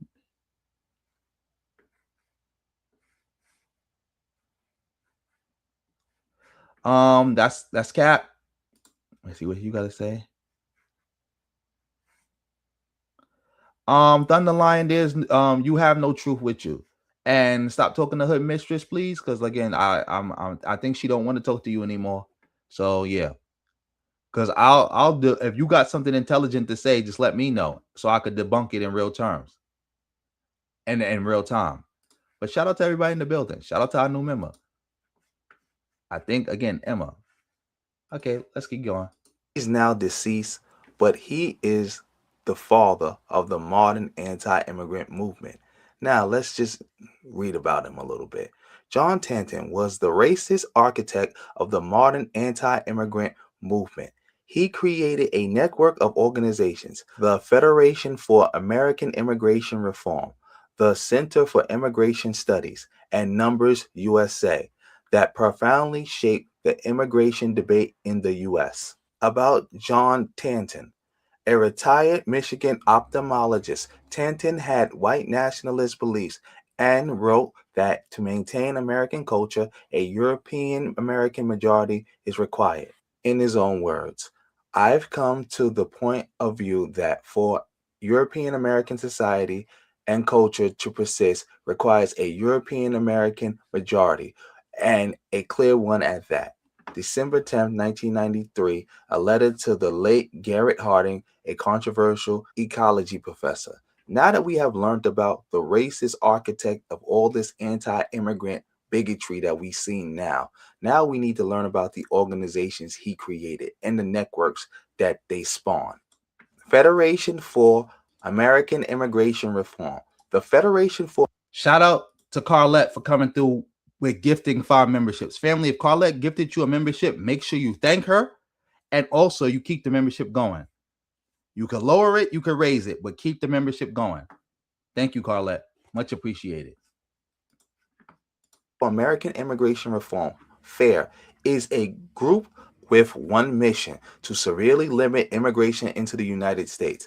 Although FAIR maintains a veneer of legitimacy that allows its principals to testify in Congress and lobby the federal government, this veneer hides much ugliness.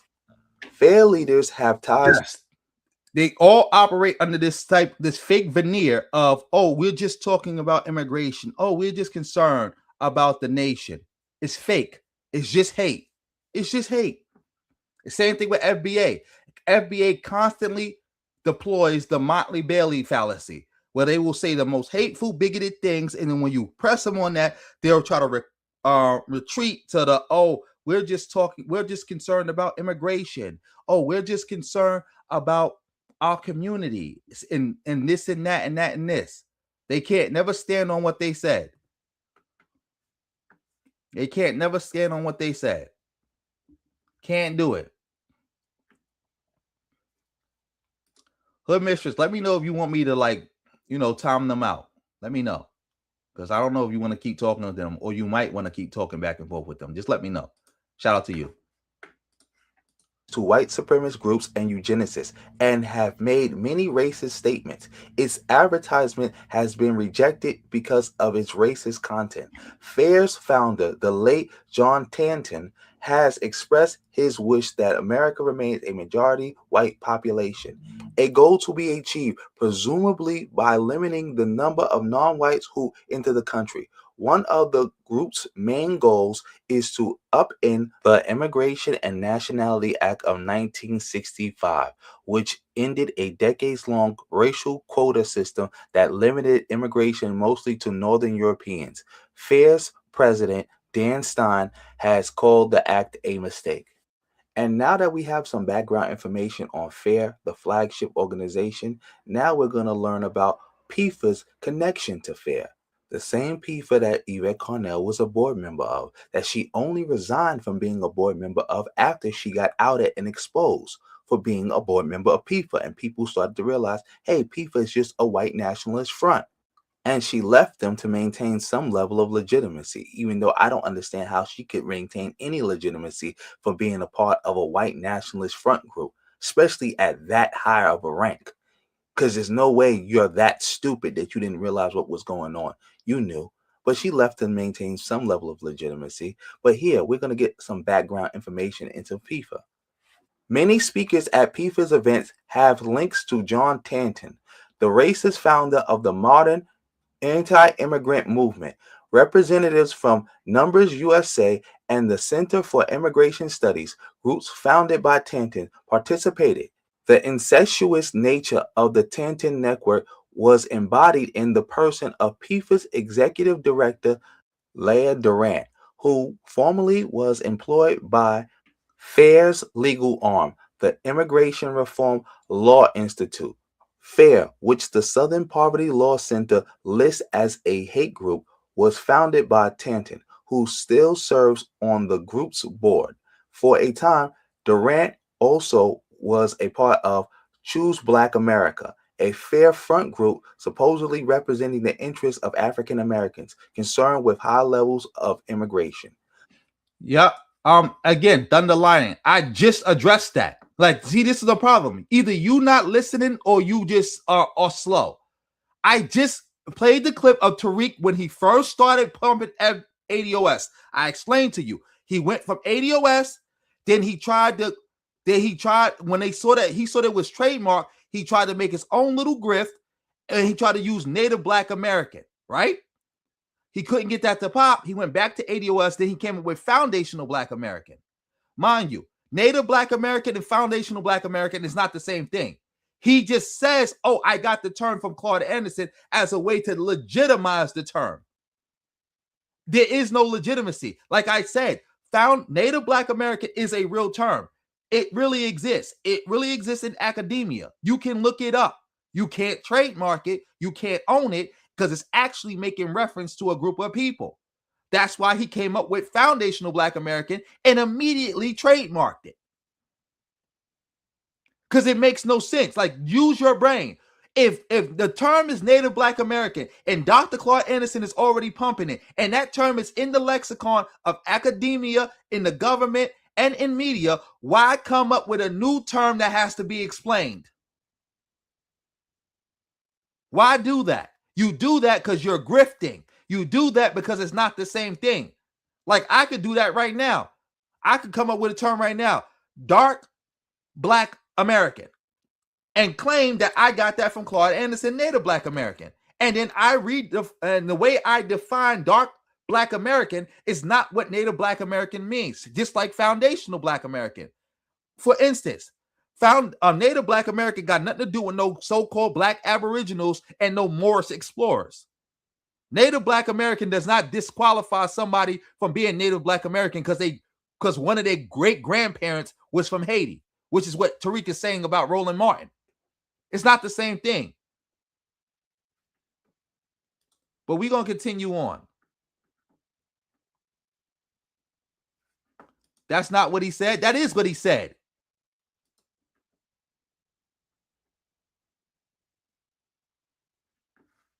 Okay, we're going to block you because now you're definitely trolling. You said, first off, ADOS is an organization. ADOS is an organization and is the name of the quote-unquote lineage. See, y'all so stupid. Tariq, if it was really an organization, then why was Tariq pumping it for like 11 months straight until Yvette Carnell called him out for something he did? And then he got his panties in a bunch like a little hoe and then said, oh, ADOS and FBA is not the same anymore. And for months, for almost a year, Tariq argued people down that ADOS is not an organization, it's not a group, it's a lineage. So who's really stupid? Somebody who joined something and argued people down for a year straight and only turned around and started going against it when he fell out with the leadership?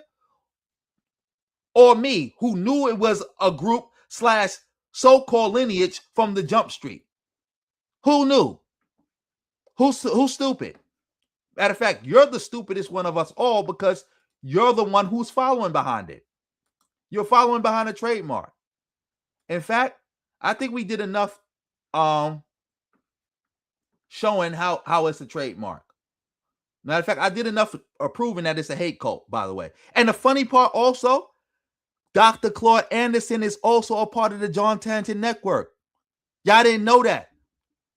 He's also a part of the John Tanton Network. He's a part of the element of the John Tanton Network that just attacks non-white, non-black immigrants, while Yvette Carnell is a part of the element that attacks black immigrants. Y'all so mad. Y'all so mad. Look at y'all. Either way, y'all part of. If you want to say, "Oh, I got that from Claude Anderson," it's just from Claude Anderson. You're still following PIFA. You're still following it. You're still a part of the John Tanton Network. You're still using their plan, their blueprint.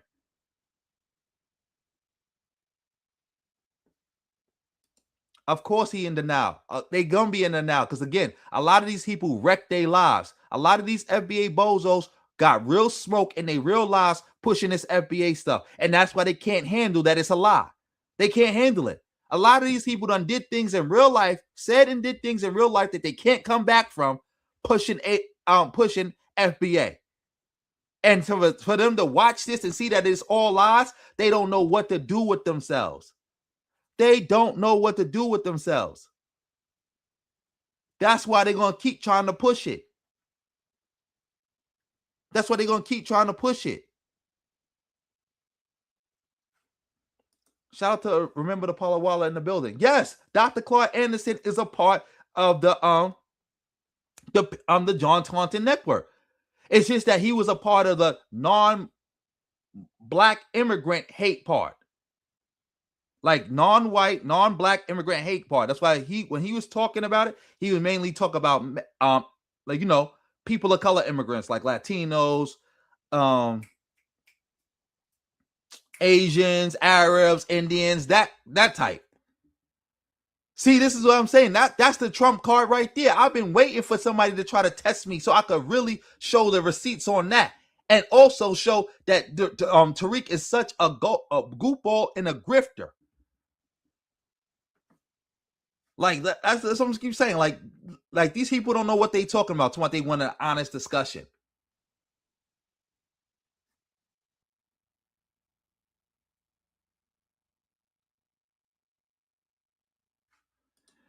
You need to try to understand. It's not a heritage. It's not none of that. Because if it was, Tariq couldn't trademark it. Nor would he have had to.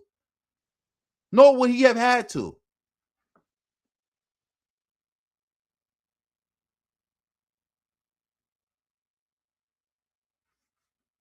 Nor would he have had to. Matter of fact, we're gonna let this play a little bit more, and I'm gonna show you that too. Since we in a showing mood, we're gonna show today. The group disintegrated not long after its first press conference, which was paid for and stage managed by FAIR. Now, why is this so significant? It's significant because it shows that one, FAIR is a hate group, and PIFA is a front group for that hate group. So PIFA is also a hate group. And more alarming is that PIFA and FAIR both go out their way to create African-American groups to be fronts for them. Because if you don't know, Leah Durant is black. And as you just heard me, they created a black group just for her. They have created, platform, hired, and just signal boost many black organizations. Why? Because their number one strategy is to make black people the face of the anti-immigrant movement. To say, look, it's not racist. Look, we got black people saying that we have a problem with immigration too. That's what makes this so alarming. That's their whole thing. Be anti-democrat and make them and be anti-immigration. To make black people the front group for that. Exactly. Make black people the front group for that. But yeah, well, let's go on to something else real quick. Let's go on to something else. Here we go. As you see, family, on your screen, I'm about to go to this when Tariq got cooked by Grok. I'm gonna start here because as you can see, the person asks, how can a lineage-based movement have a leader? Which is stupid in itself. A movement by definition has a leader, but we're gonna go to this. We're gonna get right here. Jesse Jackson coined the term African American in the 80s. Does that make him their leader? No. Jesse Jackson popularized African American as a broad ethnic term in the 1980s, but didn't found an organized movement or trademark it. Tariq Nasheed explicitly founded FBA as a reparations-focused group, trademarked it, USPTO, that's the U.S. government, and leads its advocacy through media and events. Remember, he did the reparations event and all that other stuff. This is Tariq, the bozo. Grok, please stop lying on me. You told two blatant lies. One, I did not found a movement. I acknowledge a lineage. Two, I never created a reparations-focused group. I helped popularize and correct ethnic term like you claim Jesse did. Why do you choose to lie, Grok? This is Grok's response. I appreciate the clarification, Tariq Nasheed. However, per USPTO records, serial number 97309-615, you own the foundational Black Americans trademark since 2022. Wikipedia and sources like Black Agenda Report credit you as founder of the FBA movement, which emphasized reparations for descendants of U.S. slavery. This aligns with your public statement and films. I'm basing this on verified information, not lies. Let's discuss facts. Let's discuss facts.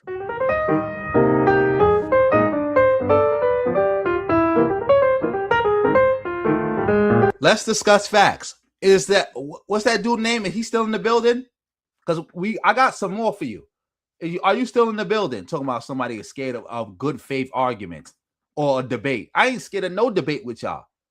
Y'all can't have no debate with me. Period. Like, come on, you can't have no debate with me. Debate about what? I'm not chasing it.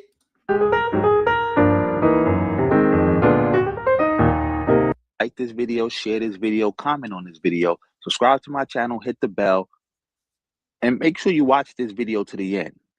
Because as you just saw that clip is from another video I made about Tariq Nasheed dancing around, owning, and creating FBA. Now, also, make sure you donate to me to support the channel. You can write me on any disclaimer with predetermined text. I want to deal with this one right here. Disclaimer with predetermined text. See, this is the part I was talking about. Disclaimer with predetermined text. Because like I told y'all, when Tariq filed his trademark the first time, it got rejected because it had Black American in it. Because you can't trademark Black American. That's why he had to have the statement for a disclaimer. That's like if I wanted to trademark a term that had the word blue in it. You can't trademark a color. So I would have to let them know, hey, the part of the phrase that got blue in it, I am making no claim on that. I'm not making no claim on that. I'm saying I own this term. So when you put it all together as a term, yeah, that's me. But the word blue individually, no, I don't make no claim to that. That one right there where it says Black Americans, let's get into that because we got to define that before we do anything else. What does disclaimer with predetermined text mean in regard to a trademark? Here's the answer. Usually the examiner wants it clear that you are disclaiming any right to a generic word. For example, if you use the word association in your mark, you do not acquire any rights in that word. Anyone can use the same word in their mark. There you go. There you go. There you go. See, look at you. Now you're switching the subject. You went from it's not trademark, I don't know what I'm talking about, to, oh, after years of disrespect, we are finally, and being undermined, we are finally calling a spade a spade. You see how I told y'all, these bozos do this every time. They try to argue you down that you don't know what you're talking about, and then when you prove them wrong, then they try to switch it to something else. Oh, you said you blocked them? That's good. That's good. That's good. Shout out to you. Yeah, disgusting. Like, come on now. This is what I'm talking about. People will tell me I don't know what I'm talking about. I don't know what I'm talking about. I don't know what I'm talking about. And then when I show the receipts, it turned into something else. Well, they've been disrespecting us for years, and we finally sticking up for ourselves. If that's your argument, then say your argument. If that's your argument, say your argument. Don't come here with the, oh, I don't know what I'm talking about. It's not trademark. It has no connection to white nationalism. You don't know what you're talking about. It's just a lineage. all that other nonsense. You could beat your feet with that. You could beat your feet with that.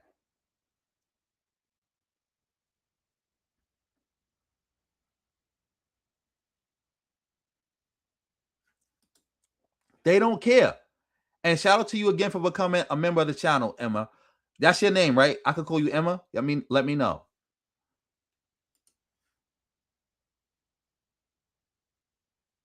Like, this is disgusting. But let's get back to Tariq Nasheed. Let's let him finish up lying.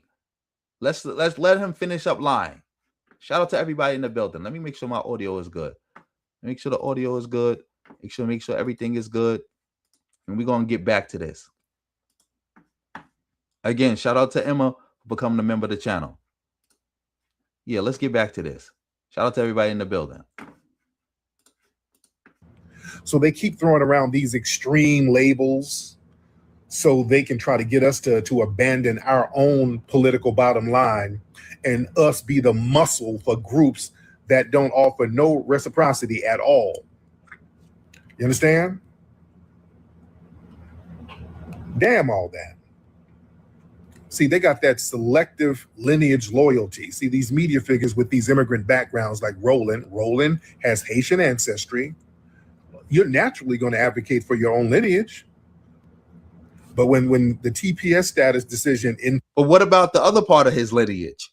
Remember, only one of Roland's, I think, great-grandparents is Haitian. The rest of them are black people from Texas. If I'm not mistaken. I know they Native Black Americans, but I think they all from Texas. What about that? impacts Haitians, they mobile. Like, Tariq, you probably got more white blood in your body than Roland got Haitian blood. Are you white? I know you want to be, but hey, whatever. They speak out, they protect their own. That's basic political survival. When foundational Black Americans do the exact thing, we prioritize our lineage just like. Yes, Hood Mistress, please email me that again. I'm sorry, I was supposed to get to it, but you know, I was getting sick. I had my kids, and it had so much stuff coming up. I forgot about it, but please send it to me again because I do want to see if I can cover it live. Thank you. Roland's fat ass is prioritizing his Haitian lineage. All of a sudden, we're white supremacy, but you ain't. How that work? You know? That's a hypocritical ass double standard. You're allowed to sit here and cape for your fellow Haitians who ain't supposed to be here. You ain't supposed to be here forever on a damn temporary status. It's temporary. You're breaking the damn law. You understand? That's a lie. They're not breaking any law. Again, the status is temporary for until their country is back on track. Trump is the one actually, if you want to be real, breaking the law by just trying to like just do away with it like the way he is. He's not technically breaking the law, but he's going against the spirit of it because it's supposed to be until it's back on track. You can't just say, "Oh, I don't like it, so I'm just going to tear it up because I'm a racist and I hate Haitians." Like, come on now. Stand. And when we stand on lineage business, y'all stupid, y'all MAGA, y'all some stupid fools, y'all just trying to be like Trump, y'all trying to be like the white supremacists. Go to hell. The hell out of here. The white supremacist thing, that's a deflection play. You understand? That's a major deflection because you want to shut down any legitimate conversation about resource allocation, wage depression. That immigration shit don't work for us, man, and it works against us, and we have no obligation to cape for immigration at all. We just don't. You're literally using white nationalist talking points right now as you speak. What you trying to debunk Roland saying that you use white nationalist talking points while you're using white nationalist talking points. Can't make this up. It don't work for us. You understand? And they try to shame us by associating us with white supremacist groups because you don't have an answer to the questions, you understand, about who benefits from these policies and who pays the price. Because they can't sit here and tell us any benefit that we get from mass immigration like that. There are no benefits. And then they'll start lying, talking about, well, immigrant built America. Who, where, and how? Notice they can never tell you who, where, how, and when. When did a damn immigrant build America? Who? Where? They say some shit and then run from it. You know what I'm saying? And their thing is that they just keep lying over and over. That's why they can never answer the question. The tactic is to just keep telling the lie over and over. I call it the Fat Joe tactic. When you run out here and say hip hop was created 50-50 by blacks and Latinos, and everybody's like, what Latinos?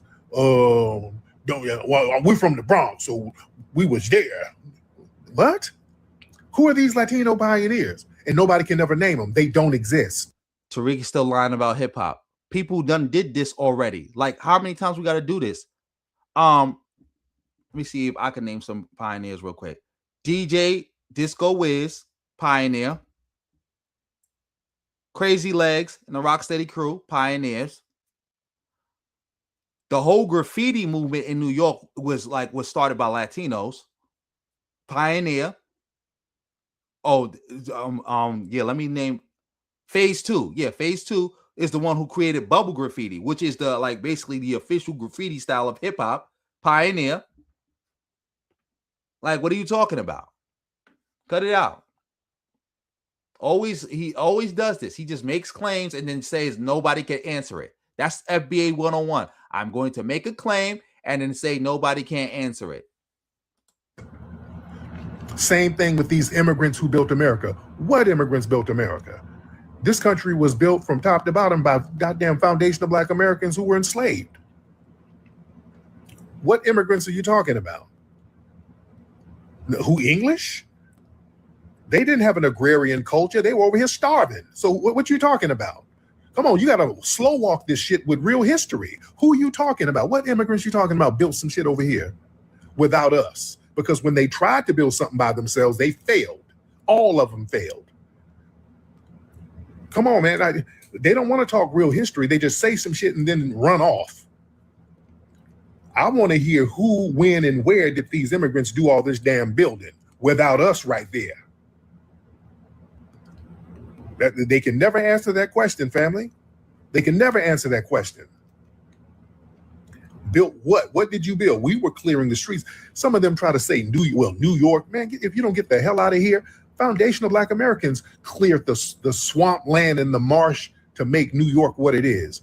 We literally built Wall Street. Literally built Wall Street. Come on, now Tariq is just rambling now. He's just rambling. Shout out to the visionary for the 199. Also, shout out to you for sending jewels too. Thank you. Thank you. Much appreciated. Much appreciated. Shout out to everybody in the building. Exactly. Tariq is always lying. He's just babbling. Just babbling. This is just crazy. Just crazy. You like nonsense. Shout out to everybody in the building. Yeah, I'm about to get off this because again, if he's not going to show and prove how his lingo is not connected to white nationalism, we can get off this. That area was called like Negro land, or land of the Negroes or something like that in the 1600s. We cleared Manhattan and made that place habitable. You understand?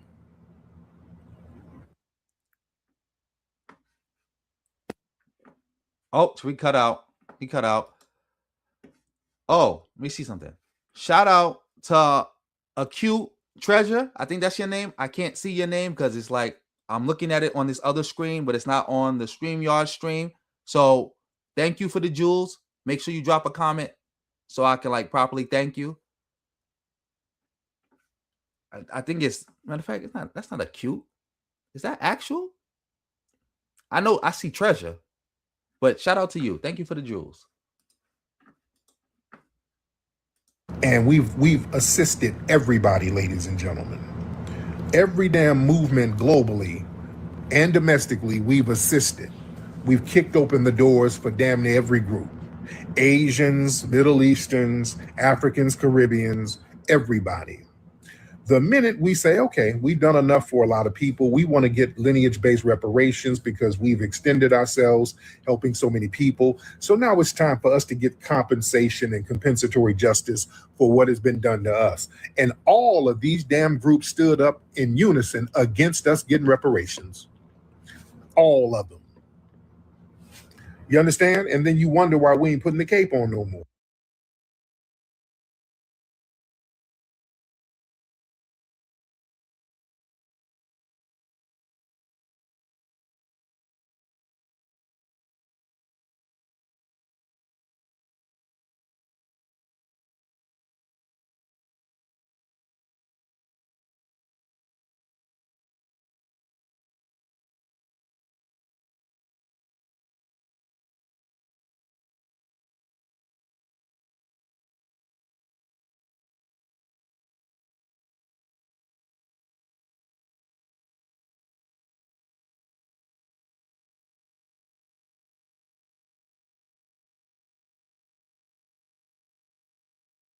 Oh, no sound, no sound. Sorry about that. The sound cut off when I was switching the thing.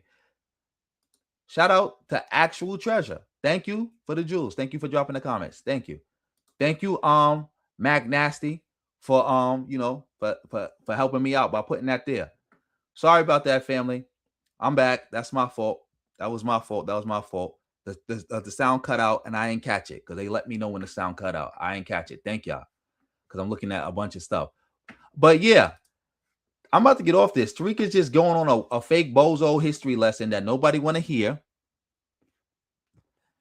And on top of that, Black immigrants are the only group in America that the majority of them are pro-Black people getting reparations for being enslaved on this land.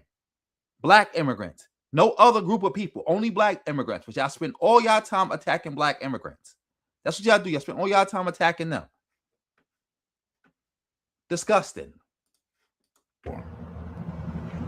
And this guilt trip shit ain't gonna work on us no more at all. You understand? See, these Democrat flunkies, they try to use these tactics because remember, Roland's job is to deliver the Black vote without the establishment having to deliver tangibles. That's Roland's fat ass job. That's his only objective. His objective is for him to get some money from these Democrat think tanks and super PACs like they did. He did with Kamala's campaign. They gave him like $300,000 last election. His job is to get his bag and to sit up here and shame us into voting for nothing, which ain't happening. And that delineation is tearing them up. Voting for nothing. So protecting ourselves from this type of racist Supreme Court is voting for nothing. Keeping our political power is voting for nothing.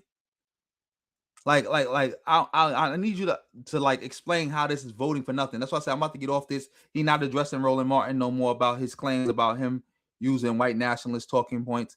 He's just being a bozo right now. Shout out to everybody in the building. Shout out to That's Amazing for coming through with the 5. Yes. The FBA flag is suspiciously designed the same way as the white nationalist flag. Suspiciously. Like, don't y'all find that suspicious? Matter of fact, let me see if I can find that flag. I'm going to let Tariq talk while I look for a flag. Shout out to everybody in the building. This is why they don't like delineation. Because the con game is over. You understand?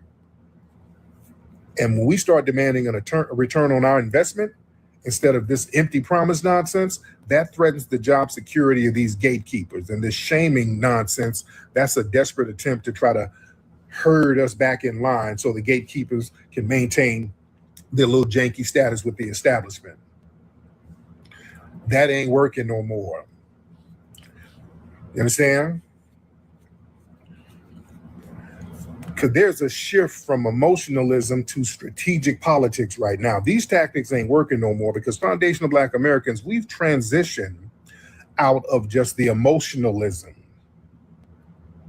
and the symbolisms. We're getting very strategic right now. Shaming relies on the target caring about optics, likability, and social acceptance. We've gotten to the point we don't give a damn about being accepted by none of y'all because we've accepted ourselves and we don't want you in our damn mix. You understand? We just let everybody know we're the club. You on the outside of the club trying to get in. That's enough of that. I think Let me share this.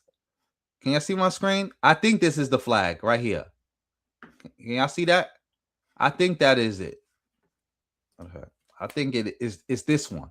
Or it's a different one. I don't know. Because again, I'm looking at white nationalist, neo-Nazi. There's another flag that looks even more like the FBA flag. I'm going to find it though. Shout out to everybody in the building. It ain't the other way around. And it's always been that way, truth be told. We're the damn club.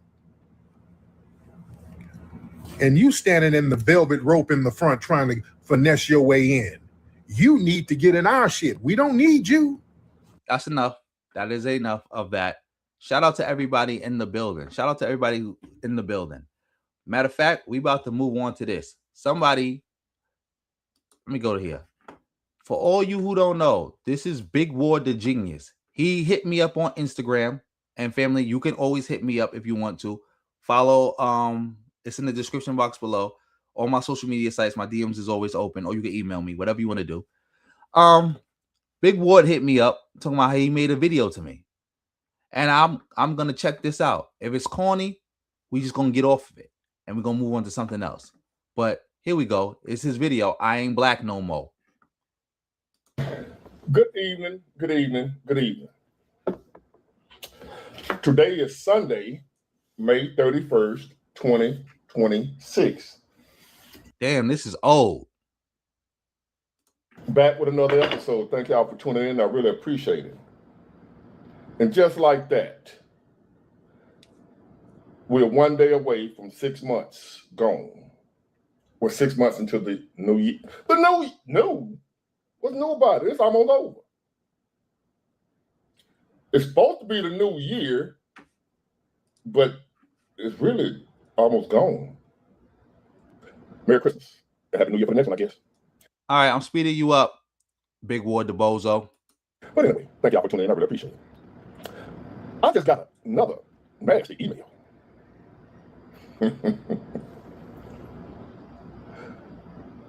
Informing me to never call myself black again. Yes, somebody just told me I could never call myself black again. I'm the worst kind of black person. You say you're from the hood. You say you're from the ghetto. But yet, you kissing them white folks' ass.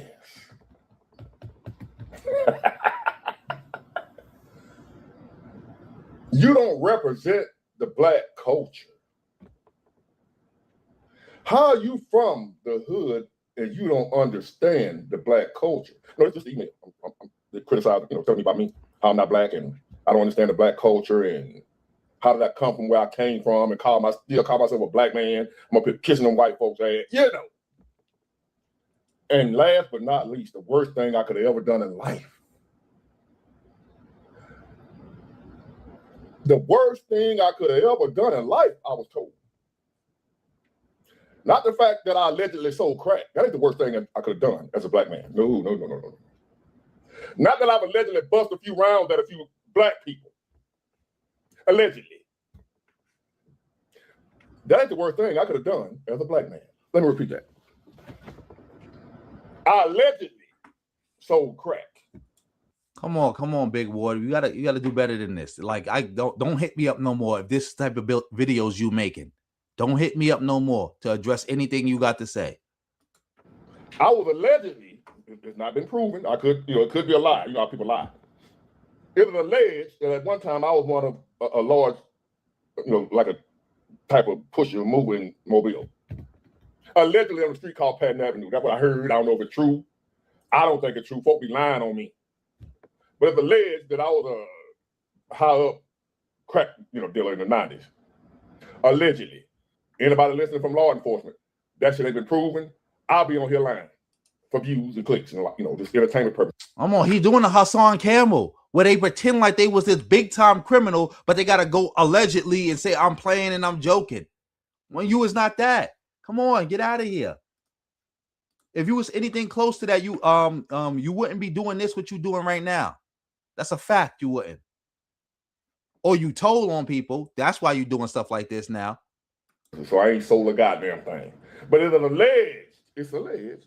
But just say, for instance, it's true. What if I did sell crack to black people? Because that's who most of you sell crack to, other black folks. If you sell crack, but I don't know how I would know that. But if I did sell crack back in the 90s to black people, according to this email, that ain't one of the worst things I could have done as a black person. It's alleged that I done bust a few rounds, alleged, at some other black folks. That is the worst thing I could have done as a black man. This person said, or whatever the hell you are, I don't know if you're a person or not, the worst thing I could have done as a black man was vote for Trump. That right there let them know I have no love for black people. Not the selling crack part. Not the busting rounds part. The fact that I voted for Trump, I voted Republican one time. Out of all the elections I voted in, I voted Democrat. But I switched up one time. That's the worst thing I could have done as a black man to harm black people. Crack was okay. Busting that thing was okay. It wasn't that bad. Voting for Trump, you bam, you're no longer part of black culture. I just feel on that idea. Here's why. Because today's black culture, I don't want to be part of your ass no way. I'm selling out. I'm on the tongue, which Uncle Tom's a good guy. But I'm turning my back on today's black culture. I'm still down with the Malcolm X black culture. But today's black culture, I am not black. If being black is equated to what these niggas are doing nowadays, I ain't black. I'm gonna go over here and mow me on loan. Over here to some of these white folks, see if they'll accept me. Can I be an honorary white man? I ain't trying to be black no more. If black is what's going on nowadays, I don't want no part of it. You ain't got to write me that bullshit. Telling me I ain't black, I'm telling you I ain't black. If being black means this. Now, what you see behind me here is a display of scholars, scientists, innovators, and educators. That's right, folks. This right here is America's most educated demographic. So as a quote-unquote black man, I will be labeled as a sellout for every word that comes out of my mouth from this moment moving forward. Oh my God. Nah, we're not doing this. We're not doing this. Shout out to the visionary for the 199. Thank you so much for that. We are not doing this. No. So not only are you anti-black, you are now a gender warrior. You're a gender warrior. Like, and again, what's wrong with the women celebrating? They you know how hard it is to graduate from college? Do you know how hard it is? You know how hard you got to work and how hard you got to study, especially as a black person, especially as a black woman. Like y'all, this is the problem right here. Y'all anti-intellectual. That's why y'all hate black women so much, because they're the most educated group in the country. Y'all hate. That's what y'all hate, and y'all the least educated. That's what you mad about. Like, again, it ain't the generation that's really the bad. But let me just say this. The visionary. I like to say era, because I don't want to say generation. Because when you say generation, a lot of times people think you're talking about a certain generation, like age group. Nope. This is the era that has failed. They have failed a lot because of a lot of bozos like this. This is the era that has failed. You see something? Shout out to That's Amazing for the gifts. Shout out to That's Amazing for the gifts. Wait, come on. Somebody else sent me gifts. Act Beats. That's your name? Oh, matter of fact, I already just put you up on the screen when you said speed it up. And I say, yep, I'm speeding this up. I can't see your name. Is it Act Beats? Let me know, so I can know if I'm saying your name right, because I can't really see it. Or somebody could put it in the chat so I can see it better. But thank you for the gifts. Much appreciated. Thank you. Let me leave you up there real quick, because you sent them gifts. Shout out to you, bro. Yeah, this is nonsense. Let me just play this a little bit more, then we're going to get out of here. And I don't mind it. Now, this right here is a recent display of actually two non-related incidents where we have scholars, graduates, educated women showing themselves in the most ghetto form possible while still in graduation attire. Now, you may be thinking to yourself, what gives you the right to call this ghetto behavior? And I'll tell you what gives me the right. The fact that I have eyes to see that, yeah, this culture that is being perpetuated is the mainstream, quote unquote, black culture. I know we like to, push this idea that it is just a subculture. It's on the outskirts. Oh, okay. It's AKW Beats. All right, I got you. Thank you. Thank you. Thank you again. Thank you, Mac Nasty. Thank you. Thank you. Yeah, let's get back to this.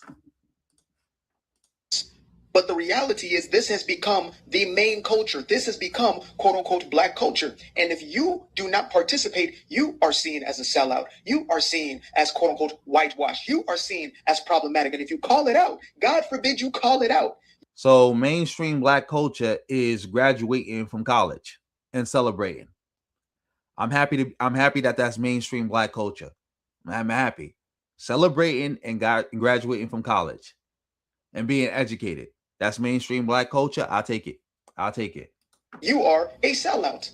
That's right, folks. We have to sit back and watch this and watch the scene you guys saw in the very beginning of this video and say to ourselves, this is normal behavior. This is civilized behavior. This is functional behavior.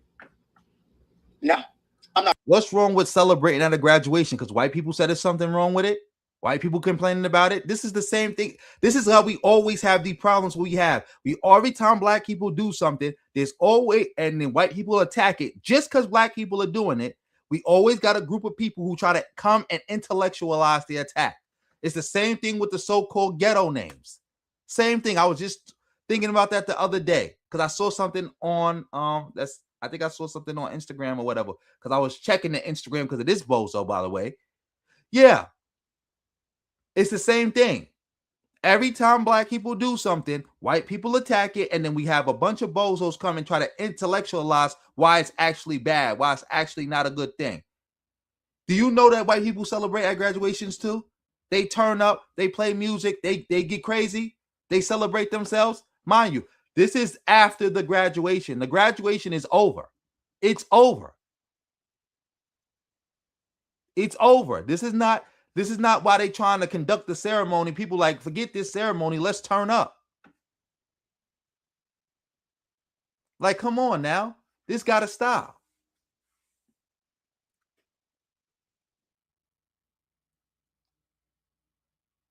Like, this got to stop. I'm not going for it. I am not going for it. And some folks out there are pissed off that, this phrase of black fatigue is being used. So, we could switch it up. We could say, ghetto fatigue, right? We got that. We can do. That's another thing where these bozos keep trying to remix racist terminology by switching black out for ghetto. This is the same thing. Back to the names. Black names. Those were attacks against black people and against their names. And here come bozos. Oh, they not attacking black names. The issue is ghetto names. Oh, it's not about, they don't hate black people. They hate ghetto people. This is a lie. This is a lie. They do this. They promote this nonsensical lie every time. Same thing over and over and over again. Try to intellectualize racism against black people. Disgusting. Maybe a variation of that. Ghetto tiredness, ghetto exhaustion, right? Ninja tiredness. We can go with that one. How does that work? We're tired. We're tired. And the only way it changes is to tell the damn truth. This is not necessary. It's really not. But again, that's what. Again, this is after the graduation. I graduated. I've been to several graduations. If you go to an area and it's all their people in that area, they blasting music, they turning up. The graduation is over. I done been to graduations. We done dance. We done have music after it was over. This is over. The ceremony is over. We won. It's the same. What is the difference between this and when people throw their caps up in the air to celebrate? Graduation's over. Everybody throw their caps up in the air. Everybody hugging. Everybody celebrating and all that other stuff. The only thing different is that they don't play music. Matter of fact, they play music, but they don't play music that people could dance to. That's the only thing different. See, if you wasn't uneducated, you would know that. If you actually been to graduations, you know that. Every time the graduation is over, people throw their hats up in the air, their caps up in the air. First, they switch it from the tassel from one side to the other. And then the graduation is over. They throw the caps up in the air and everybody turn up and celebrate. Everybody turn up and celebrate.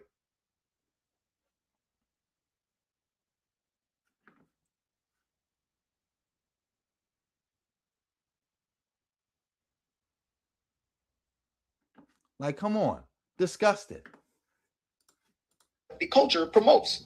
If you don't have just a hint of ratchet, a hint of ghetto in there, it's not considered a part of the quote-unquote culture. Now, what you see behind me here is a display of scholars. The statue of the Sacred Heart. Exactly. They want to police black celebration. They want to police black celebration. Matter of fact, let's Of Jesus. And we cannot keep getting mad at the stereotypes against us and then the same breath try to justify the ratification of our review. I almost defended this because look, he just turned away from it. Them people throw their caps up in the air just like everybody else, and they was gonna dance and celebrate. It's just that they can't dance like we can dance. Remember, a lot of white people can't dance. That's a stereotype, but a lot of white people can't dance. So a lot of their stuff is not orientated around dancing. Like, that's the difference. When we turn up and we celebrate, we dancing. When they turning up and they celebrating, they mainly making sounds. They hooting and hollering. Is that civilized? Hooting and howling like what? Like a cave person? Like you in a cave? Throwing your cap and hooting and hollering and bouncing around. Is that civilized? Like, you see how he cut that off, right? Inquiring minds want to know. Is that civilized? Oh, shout out to RBG for the win. Thank you for coming through.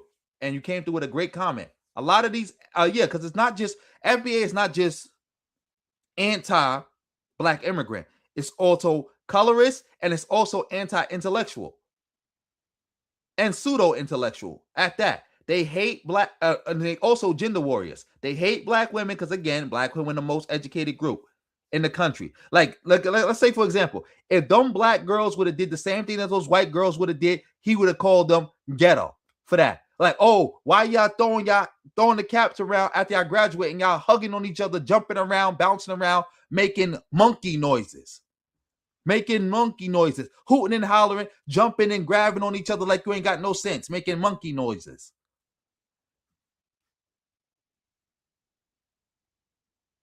Disgusting. at least it's black people celebrating an achievement. But then I remembered that black kids are graduating without the ability to read. Only a third of Madison. Hey, look, see, now he switched the subject because you see how he showed the two groups, right? And then he cut it off before you could really see the white girls turning up. And then he's saying, well, I was going to defend this behavior until I realized that a lot of black kids are graduating and can't read. That's two different issues. People graduating that shouldn't be graduating and people celebrating at a graduation is two different things. It's two different things. Like, I was just about to click off this. I'm happy I didn't because I could talk about this issue. Who is this? I know Hinduism is a religion.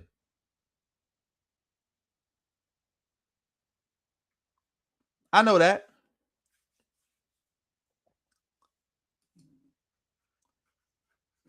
Shout out to you for that comment. But again, they referring to Hinduism just like people would refer to Jewishism. Like I said, Jewishism. Oh, excuse me. Judaism. That's a religion. But when we talk about Jews, we talk about them as if they are an ethnic group. And Hindus, for all extensive purposes, might as well be an ethnic group in America. But yeah, I understand what you're saying. I can't believe that. You heard me? I'm making moves major when I was like, when I said Jewishism, I said, oh no, Judaism. I said Jewishism. Ridiculous. But yeah, let's keep it going. Academy students can proficiently read, and yet their graduation rate is 95%. So all this gyrating and twerking is for a participation diploma as we send these kids into society without basic skill sets. And I'm sorry, but systemic racism isn't even necessary to hold us back. See, look, everybody's just like, when you watch the footage, it's everybody just turning up, celebrating together. This is something that you will see at many graduations. And this is the system that we're choosing to support. It's ghetto and using our platform. I don't even have to worry about that. Police the niggas in our community. We let niggas do everything. Oh man, this is another bozo. I saw him on Soft White Underbelly. I didn't even watch it. This guy is a total bozo. I just saw a little clip of it and I'm like, all right, this is blacks versus niggas shit. I can get off this. I can get off the blacks versus niggas shit. Because you know these are the type of bozos, and they messages promote. That's how we get racist laws that hurt all black people. Like the blacks versus niggas crowd was one of the biggest supporters of the 94 crime bill. Something that they cry about now. The blacks versus niggas crowd was one of the people who helped bring in saggy pants laws, which a black man died as a result of, by the way. Matter of fact, I'm going to see if I can find that video. I'm gonna rewind this bozo a little bit, and I'm going to see if I can find it. Do you think because you've been broke that you know what it feels like to be black? No, you don't. You've just been poor.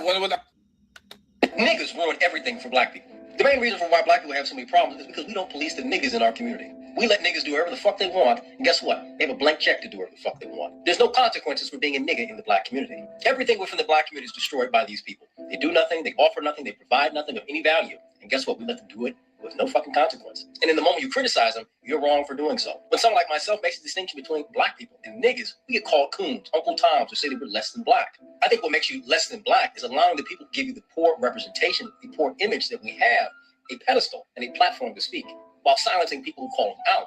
Black people spend more time silencing and deplatforming people who are honest about the problems that we have than sitting back and deplatforming people who bring us such a poor image and poor representation. It's truly ass fucking backwards. So, if me not being down with that ghetto, ratchet BS means I'm not black, then how about how are you, buddy? I just want to be black then. They're about to open a little white man, I guess they're white folk classes. And call me Chuck. If being black means I got to be like them fools. I ain't studying y'all. I'm going to say this that I've said before, and I'm going to say it again. Black people that's listening to me right now, I'm talking black people. Malcolm X loving black people. Respectful of others' rights, black people. Them type of people. You know, black people that respect others, white, Chinese, Asian, whatever. We respect all that respect us. You know, the black people that work hard for what they want, don't beg, ain't waiting for the government to come through and help us out. We out here getting it ourselves. You know, black people, like me. To the black people that take care of their kids and their families, their wives, or whoever that's dependent on them, their husbands, or whoever. To the black people that keep their community clean, safe, stay out of trouble, raise their kids right. You know, to the black people. Shut up. We got to get off this. Oh, shout out to Flame for coming through with the 5. Much appreciated. Let me see.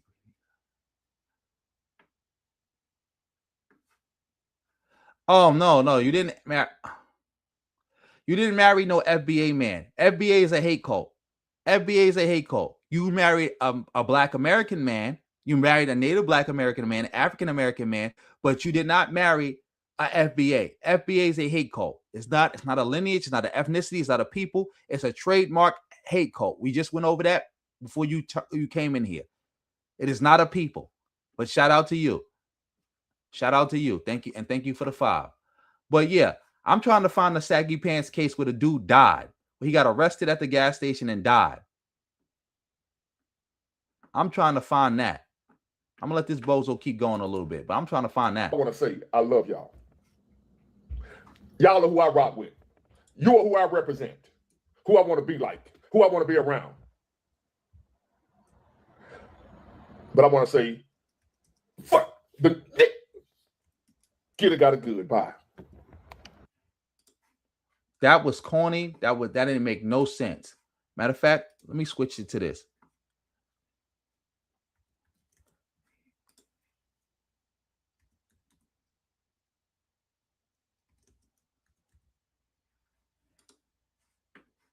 Let me see. I'm trying to find the guy who died. He got arrested at the gas station. I remember that because I covered that story. I can't remember his name. He got arrested at the gas station and he died.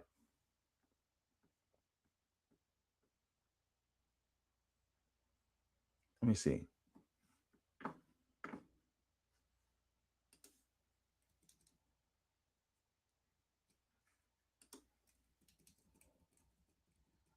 Shout out to everybody in the building. Thank you for rocking with me.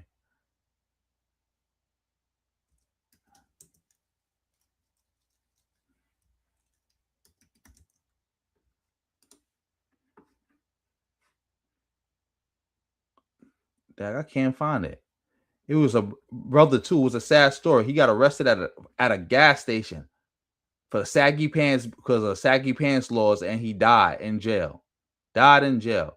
I gotta go look for that. I'll probably cover it another time. Shout out to everybody in the building. Let me see something real quick.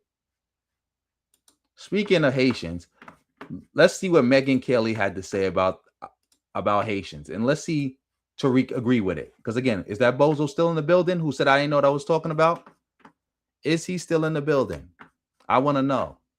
Let's get to this. And look, this has been going on for over a dozen years. Go home. Get out. We know our country's better than yours. That's because we filled it with our work ethic and our culture and our values. You being here only dilutes it for us, those who built it and live it. And half of you people, more than half, you won't assimilate. We don't want you. We don't care if you're offended. Get out. Go home. Go back to Haiti. Sorry. Again, only talking about Haitians, nobody else. And the funny part is contradiction. 1 minute you don't want them, next minute you're crying about them not assimilating. It can't be both. It can't be we don't want you here, get out. And then also, when you were here, you didn't assimilate. When you already had this energy of not wanting them there. It can't be both. It can't be both. It can't be both. This is FBA playbook right here, through and through. We don't want you here.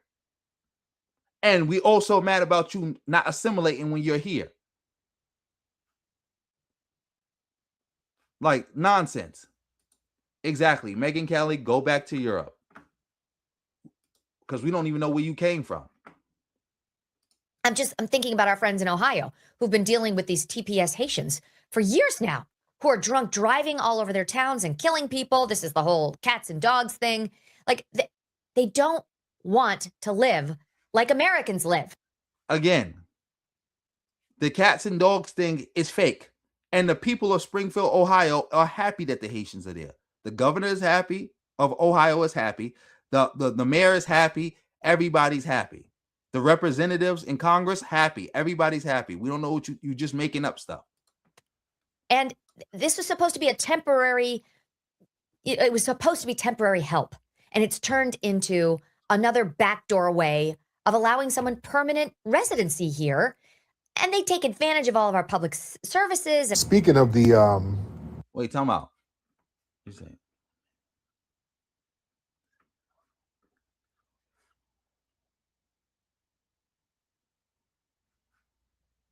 That's that's what you meant. That's sad. Yeah, you gotta talk to your husband. Like he gonna follow Tariq off a cliff. He gonna follow Tariq off a cliff. Shout out to the visionary for coming through with another 199. Oh yeah, I forgot. We gotta go get to Tabitha Speaks. We probably do that right after this. TPS status and the ramifications and Haitians getting sent back. Did y'all see Megyn Kelly? Oh, the white tea supremacist queen. Boy, Megyn Kelly went all the way in. Megyn Kelly was like, yeah, get out of here. Go back to effing Haiti. We don't want you here. Yeah, our culture, this and the other. She was going in. Boy, that hurt the spirit of a lot of these people. Boy, that right there, when Megyn Kelly went in, and Megyn Kelly's a white tea supremacist, you know. We're not surprised, but boy. Yeah, but you celebrating her. You laughing. We hear you laughing and giggling like the little hoe you are, celebrating this. And she don't sound no different than y'all. That's another thing. You just did a whole video crying about Roland Martin, saying that y'all sound the exact same as white nationalists. And you just said Megyn Kelly is a white supremacist. Everything Megyn Kelly said, y'all be saying. Y'all FBA bozos say. So y'all know different. You just debunked your whole self. You just proved Roland Martin right by you sitting here right now playing that clip of Megyn Kelly. You can't be this stupid. You can be, and your audience is even stupider for following you. She went in on the Haitians. That broke a lot of hearts. That didn't break no hearts because nobody who's actually Haitian in America care about what Megyn Kelly got to say. See, that might have broke your heart if Megyn Kelly would have said black people in America need to go back to Africa. That would have definitely broke your heart You would have been here crying till you can't cry no more, trying to explain how black people in America are more American than anybody else. That broke a lot of hearts because remember, the Haitians and all these people were telling us ain't no racism. We just need to work hard. Not just the Caribbeans were telling us we complain about racism too much. It ain't racism. Y'all niggas need to pull yourself up by your bootstraps. I came over from the Caribbean with $2 and I work hard. And if you work hard and stop worrying about racism, you can overcome. Okay. Well, Megan just went in on y'all. They ain't got nothing to say about that. Damn. And now they looking at us. Did you hear what she said? Did you hear? No. I'm a dirty black American, remember? I'm a dirty black American.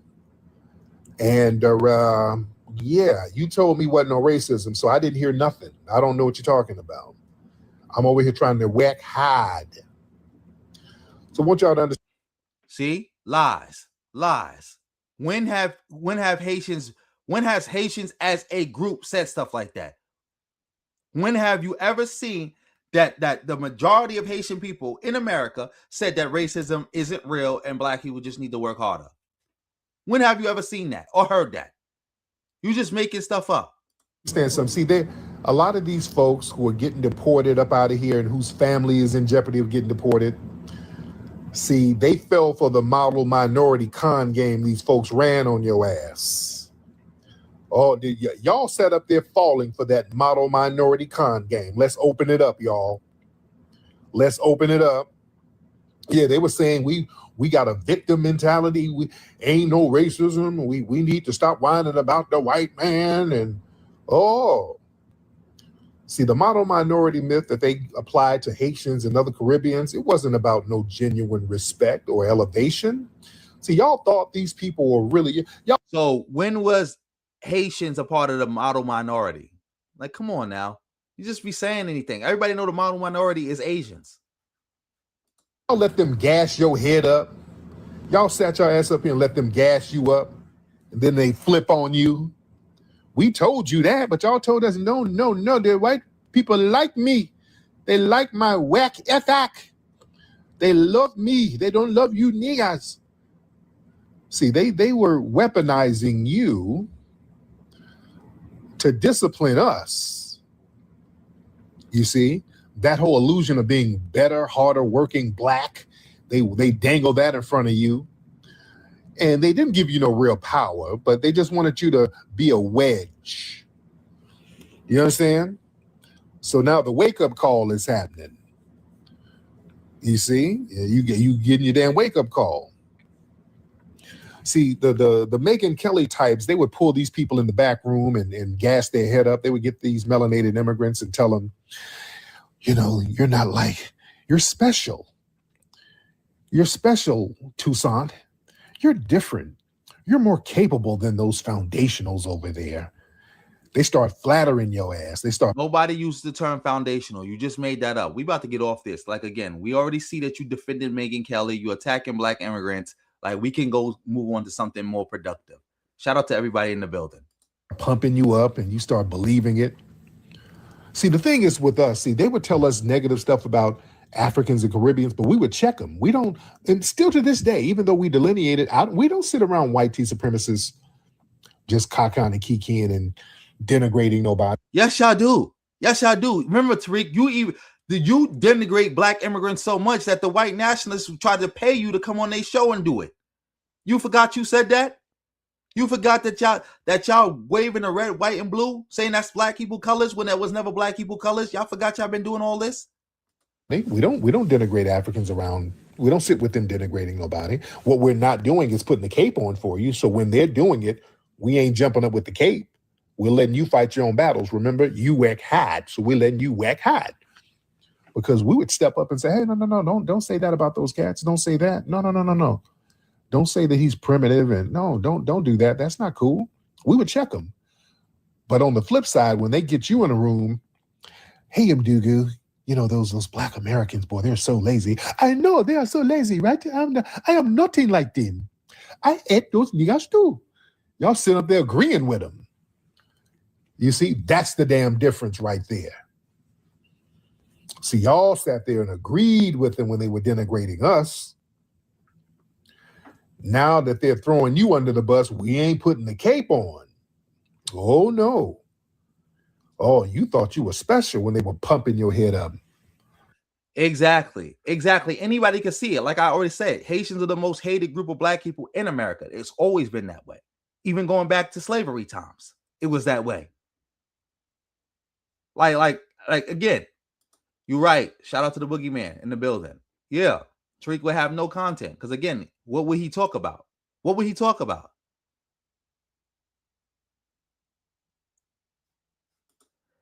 That's good. That's good that you stop supporting them. That's good. Do good.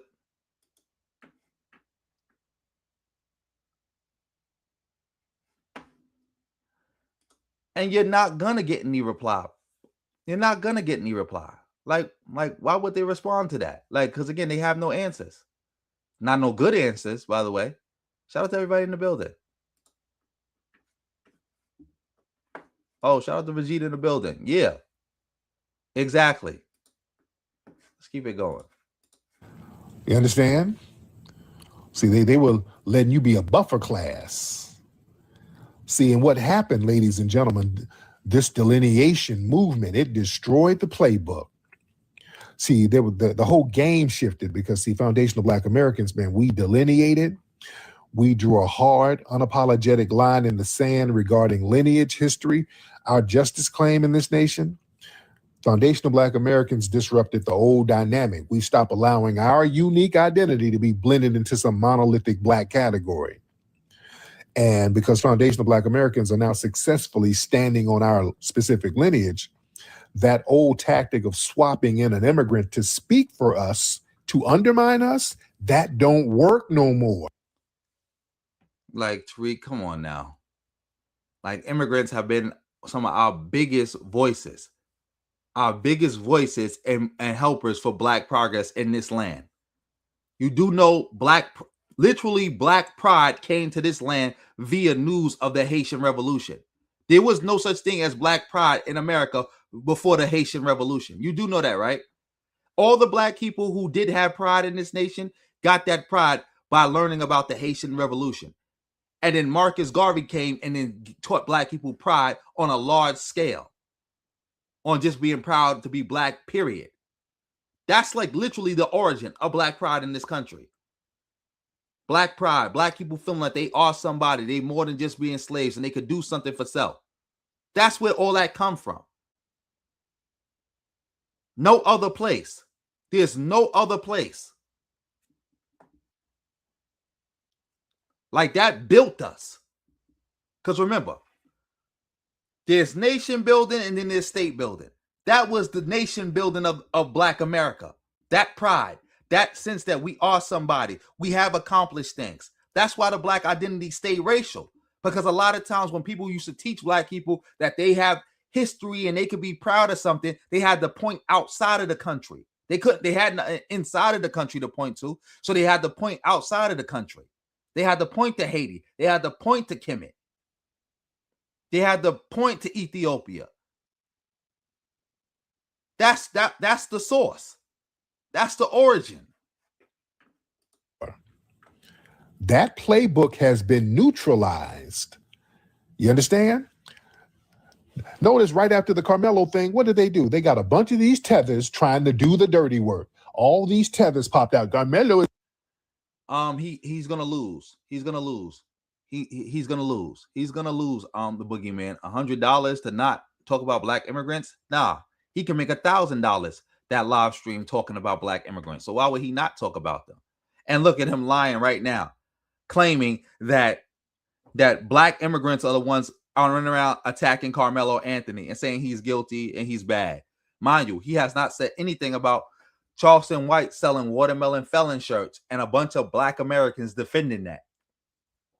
He hasn't said a word about that. But somehow it's this mythical group of Black immigrants that I haven't seen that's doing that.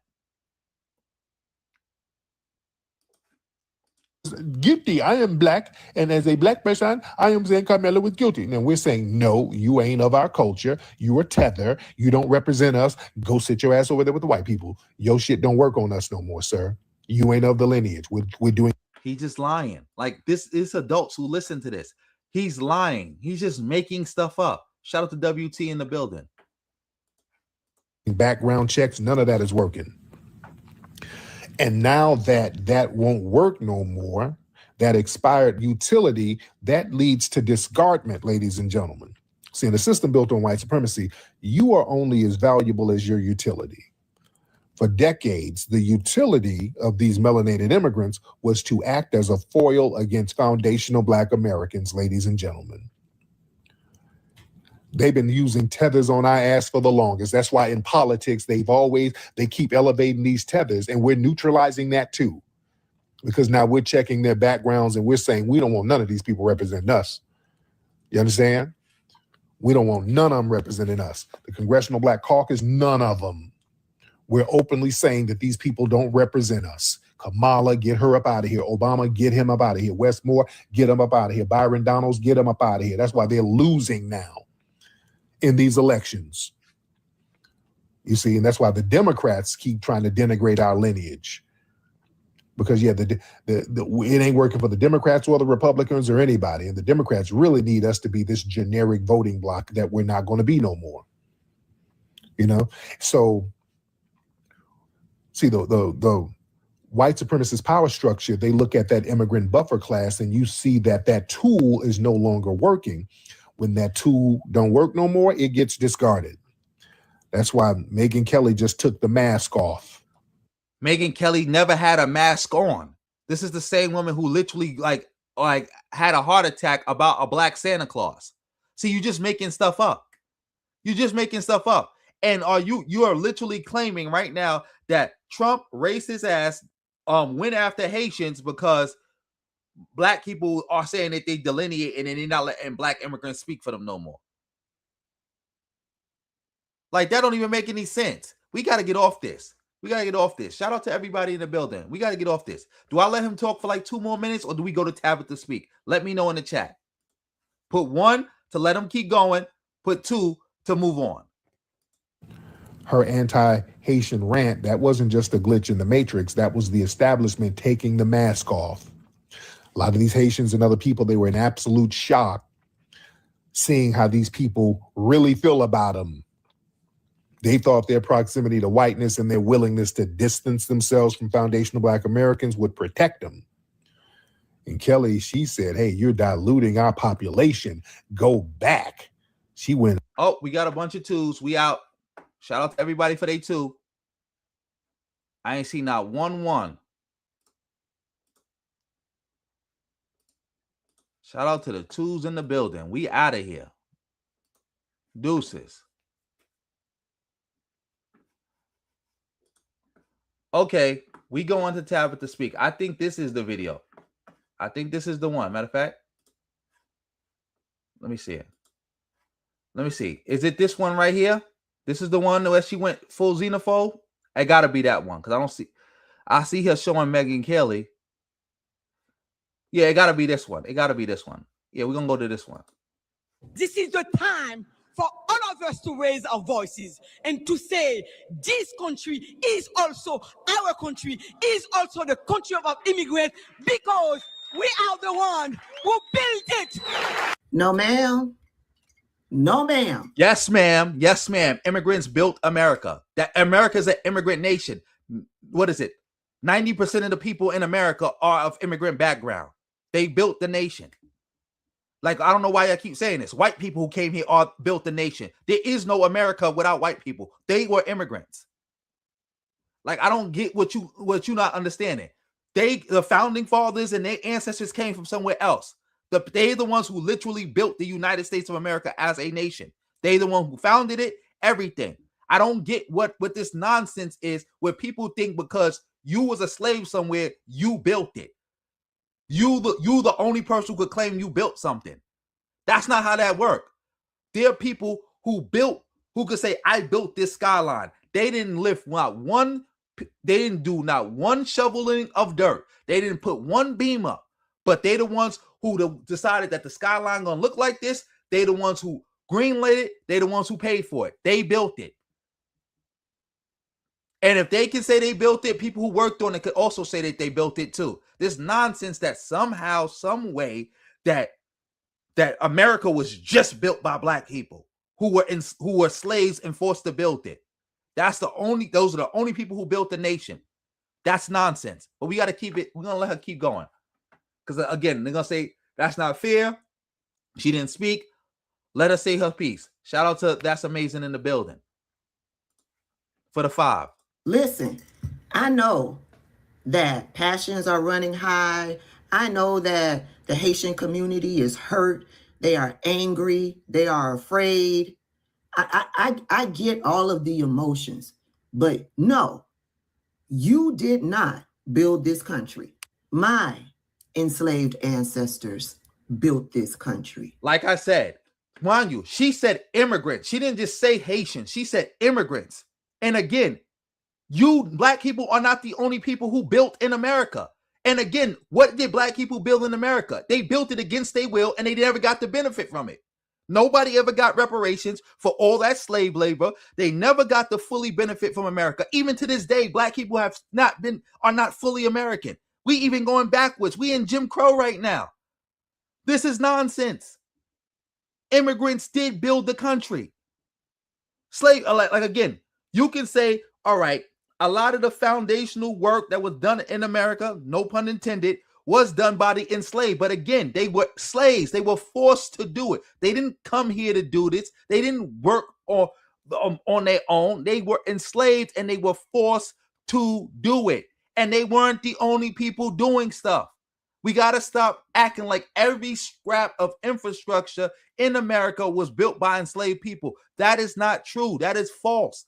And again, you don't have no superiority over somebody who came to America and built in America on their own muscle, because your ancestors were enslaved and forced to build somebody else's stuff that they still living off today. And all you could do is cry about it. Again, black people have not been properly compensated, not even compensated at all for none of the work they did. This nonsense that somehow only enslaved people built it. You got to stop saying that. America's an immigrant nation. I know that hurt to say that, but it is. It's an immigrant nation. Most of the stuff built in America, especially in modern day, was built by immigrants. The country itself exists because of immigrants. The founding fathers are immigrants. They're not from here. They're from Europe. They came here and they built. And they made black people build for them. Like, I don't get it. I don't get it. This is weak. You came after they did all of the work. You came and was able to partake in the fruits of their labor. That's still building, because although the country wasn't built, that's still building. That's like if I laid because I worked construction before, by the way. If I laid a foundation of a house, you laid the foundation. You can't discredit somebody who did the drywall. You can't just discredit the plumber. You can't discredit the electrician.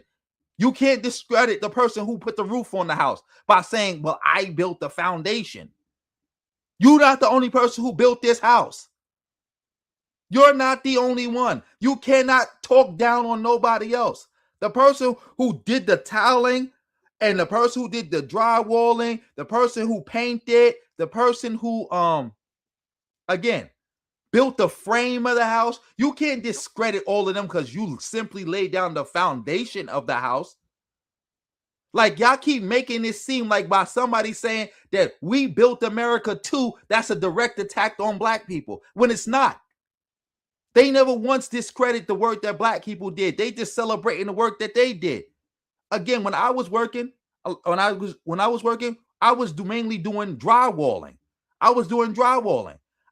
By me pointing to a house that I drywalled on and saying, hey, I help build that house. That's not me taking away from none of the work that the carpenters did, none of the work that the electricians did, the plumbers did, the gardeners did, the landscapers, the roofers. That's not me taking away none of their accomplishments. I'm just pointing out that, yeah, I built that house. I helped build that house. And it's so funny that I never got this energy when white people say that they built the country and they totally discredit any work that black people did. How many white people will not even give black people the basic credit of saying, yeah, a lot of that slave work y'all did help the economy. They discredit it completely. They'd be like, what? You built what? Like all you did was pick a little bit of cotton. You didn't build anything. This is not your land. They say that shit all the time, and they never get this type of energy or response from none of these FBA bozos. Never.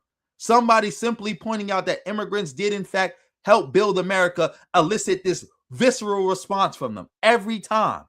Every time. Every time. For no reason.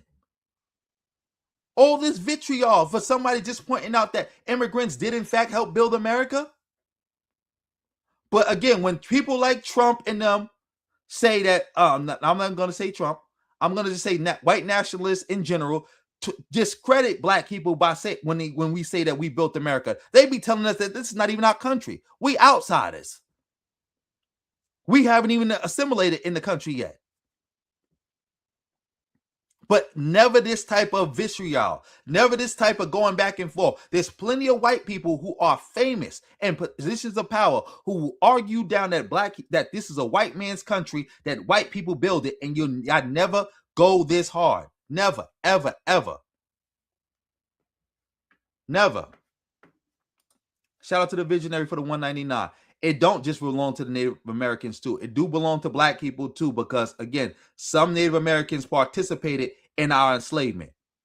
So again, you participated and you helped keep us slaves on this land. So we are a part of the land now. We are part of the land. You can't participate in the process of bringing people here to buy them for slaves and making them work the land and keeping them as slaves and think that that this just belonged to you.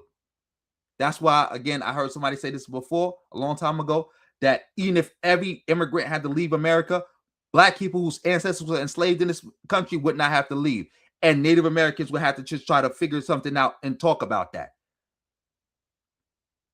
But again, shout out to you for that. Shout out to you for that. But yeah, let's keep it going. I saw this video over on the Woke Gardeners YouTube channel, and I was like, what did she say? This makes the third one that I've seen, which means there are conversations. These lies are being told within the immigrant community, and it doesn't matter on where the immigrant comes from. They are all thinking that they built this country. Zohran Mamdani, Shabuzi, and now this woman. Again, you just named a bunch of Democrats and you named a bunch of black immigrants. I'm pretty sure a simple Google search, you could find white immigrants, the descendants of white immigrants, Republicans who say white people built this nation. This is their nation, and completely and go out of their way disrespect the contributions of black Americans in this country.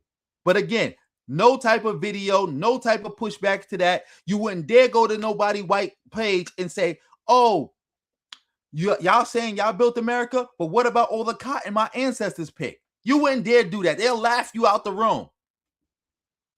They'll laugh you out the room. Shout out to That's Amazing for coming through with another 5. But yeah, let's keep this going. Let's keep this going. Because this is crazy. This is crazy. No, y'all did not build this country. Y'all were able to come to this country off of the backs, the blood, the sweat, the tears, the deaths of Black Americans' enslaved ancestors. Period. That's a lie. So black people being enslaved is what opened the door for black immigrants to come here, or it's opened the door for Asian immigrants to come here. Mind you, Asian immigrants were already in the country while slavery was going on. Mexican immigrants were already in the country while the slavery was going on. Matter of fact, I wouldn't even say Mexican immigrants because we took that part of Mexico and made it America, and they was just still here. but Mexicans was in America during slavery. Did we open the door for them to come here? You do know the United States of America, the U.S. government itself was bringing black immigrants here, right? To America by the tens of thousands. They were being brought here or invited to come here.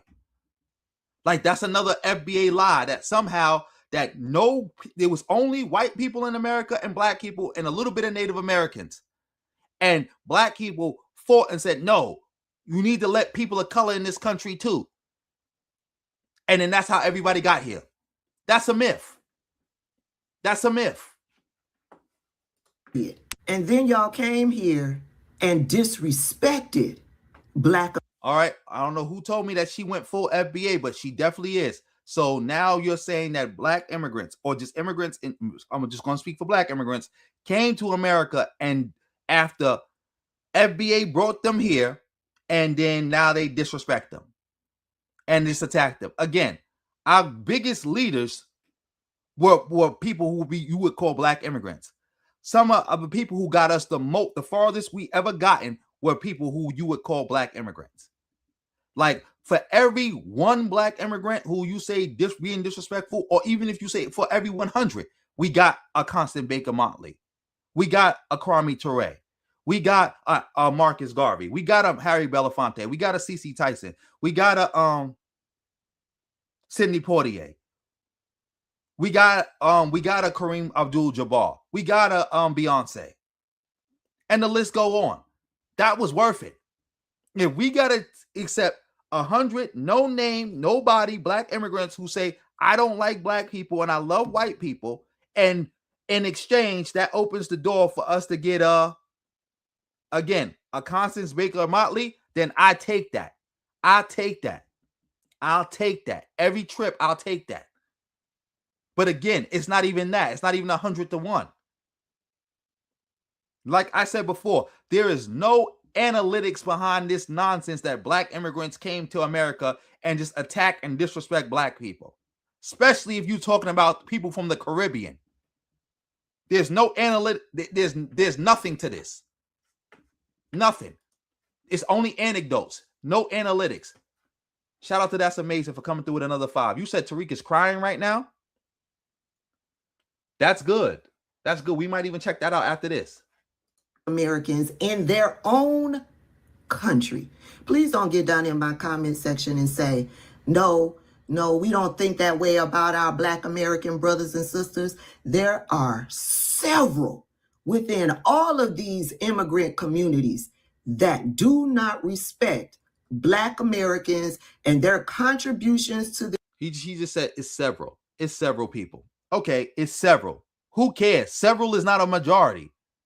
Several is not all. And again, there's several black people in America who disrespect black immigrants all the time. They don't make up the majority. See, this is the nonsense. Because if somebody says, I don't like black Americans because they was calling me African booty scratcher, y'all will be quick to say, well, that was only a little bit of people. And that was mainly just children. That wasn't everybody. But then you'll turn around and be like, well, I heard several black immigrants say that they don't like black people in America. So now I'm going to use that as carte blanche to just attack black immigrants across the board. That don't even make sense. Y'all don't even have that kind of mentality for white people. White people as a collective has been denigrating and attacking and killing and harming black people for 500 years straight. But you would never use that as carte blanche to just say, I hate whitey. White people are the enemy. To just talk down on white people in general. Y'all would never do that. I wouldn't advocate for nobody to do that. But again, if you're going to do this to black immigrants or immigrants, then you definitely got to keep that same energy with white people. Talking about several. How about the white majority? Like, this is nonsense.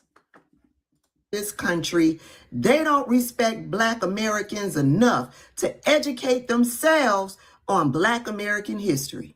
To get up on that public platform and say that Haitians built this country is this. She said immigrants. And immigrants, again, did build the country. You see how you just trying to make it about Haitians? Like, disgusting. Well, we got a comment in the building. See, I'm about to block you because, again, you just said black immigrants are not innocent. What do you mean they not innocent? I just said that, yeah, there may be several black immigrants who don't like black people in America for whatever reason, whether they don't like them because of something they saw on TV, something white people told them, something they experienced in their own life, or they just don't like them because they're a hateful person. That's no excuse to just attack black immigrants. And like I said, where's that energy for white people? Where that energy at? Where that energy at for the slave master? All this energy for immigrants who just simply state in a fact that they did in fact help build America. All this vitriol for them, but no vitriol for the slave master who made your ancestors build the foundation of America and had the foundation of America built upon them, and then get no credit, didn't get no compensation, and only thing they got to show for that was Jim Crow. Then they left, then we got out of Jim Crow, now we back into Jim Crow. Can't make that up. And Haitians did in fact help build this country. You forgot Chicago, the third largest city by population, but really the second largest because LA just started incorporating all these suburbs into their city to give themselves the boost. But Chicago, that city, our major city, one of the top 3 cities in this country, was founded by a Haitian, built up by a Haitian.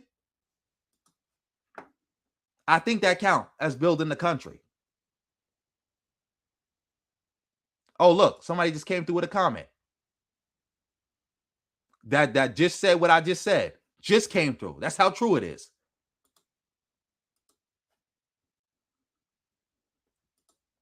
$350. Exactly. Exactly. Exactly.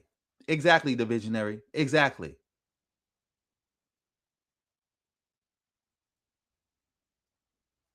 What did you say? No, I didn't watch this video. We watching it just now, and we debunking it as we go through. So what you claiming? Let me see something real quick. You claiming that she got a bunch of clips of black immigrants talking down? Oh yeah, she got a bunch of clips. So what? I can do that too. I can put together a bunch of clips of people talking down on black immigrants. Now what? Now what? Does that justify, would that justify black immigrants saying they hate all black people in America, all black Americans? No, it wouldn't. This is anecdotal. And again, where is that energy for white people? Where is that energy? This is cowardice. The white man done had his foot on black people's neck. Not even the white man, the white race.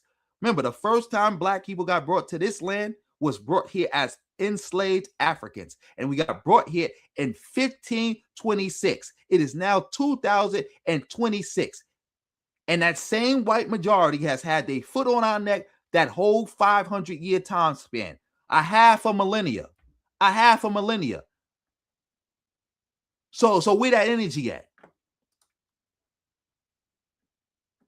No, it's not true. An anecdote is not true. You can't attack a group of people based on an anecdote. See, this is the same logic y'all using to attack black immigrants. Y'all just vindicated white people for attacking black people. So if a white person show a video of a black person committing a crime, could put together a compilation of videos of black people committing crimes, does that now justify black on white people saying that the black race is criminal? Does that justify that? Let me know. Let me know. Because I definitely could put together a chimp out compilation. Let me see if I can find that right now. Let me see if I can find a video called Chimp Out Compilation. Because let me see if we could find that right now.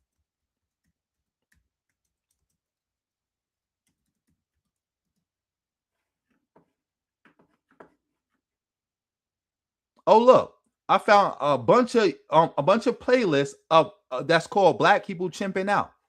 Let me see. Let me see this.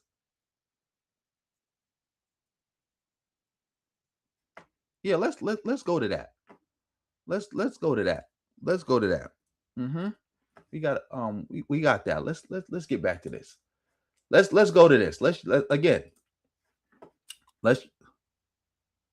Let's do this. Let's do this. Let me see if I can find your comment. Oh, we found this comment. Now we're gonna have this comment up as we play, as we go through this. Shout out to everybody in the building. Let's go. This is the Chimp Out compilation.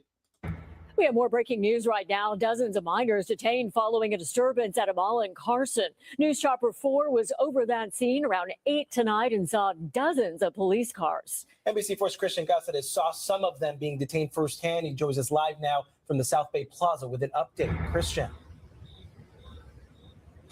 Well, I can tell you that several trash cans were lit on fire, according to the LA County Sheriff's Department. They also told me they're looking into a series of retail theft incidents here at the mall. But I want to tell you, we are located right now on the east part of the mall between JCPenney and Target. And you can see here behind me, there's still a very heavy presence from law enforcement. Wait, time out. Let me go back to Tabitha Speak video real quick by myself and see. Let me count because they said she got a compilation. So let me count this compilation. Let me see.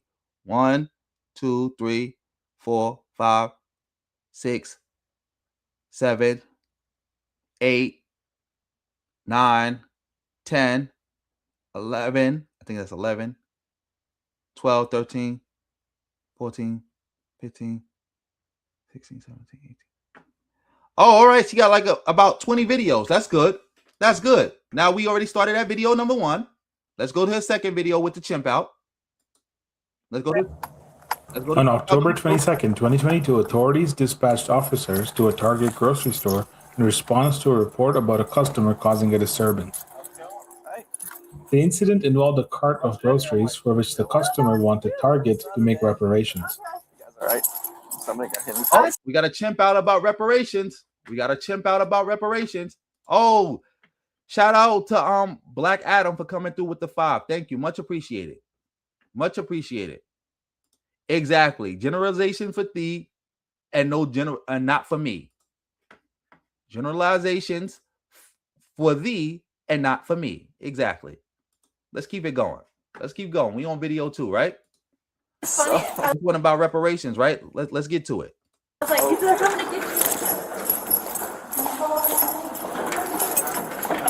if they don't have the right there. Hello. Hey, what's up? Where's right over there? Thank you for coming. No problem. So, who got hit in the face? I think our security teammate. Okay, and who hit him? They guessed that he had it.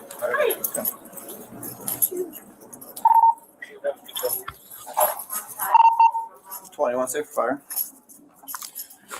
4487, 27, 4421, repeat. Safe for fire.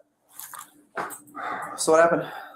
She. Okay, you seem secure at 2046. Okay. Came up. I tried to. Cafe counter, asking her to make reparations regarding her. Car 4 David 31. Okay. In front of the big lot, 825 Main. Escape for suspicion. According to the manager's statement, a cashier called over the manager where the suspect was kind of whispering, asking her to make reparations regarding her groceries of over $1,000.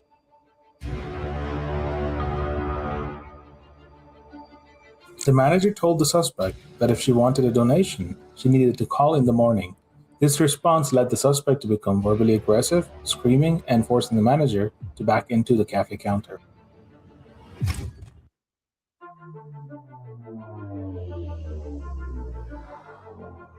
A security staff member intervened and told the suspect to calm down before the suspect began backing him into the security office while screaming. Let's go in February 2024, go to the third Chimp Out. 9 mass teenagers in a min.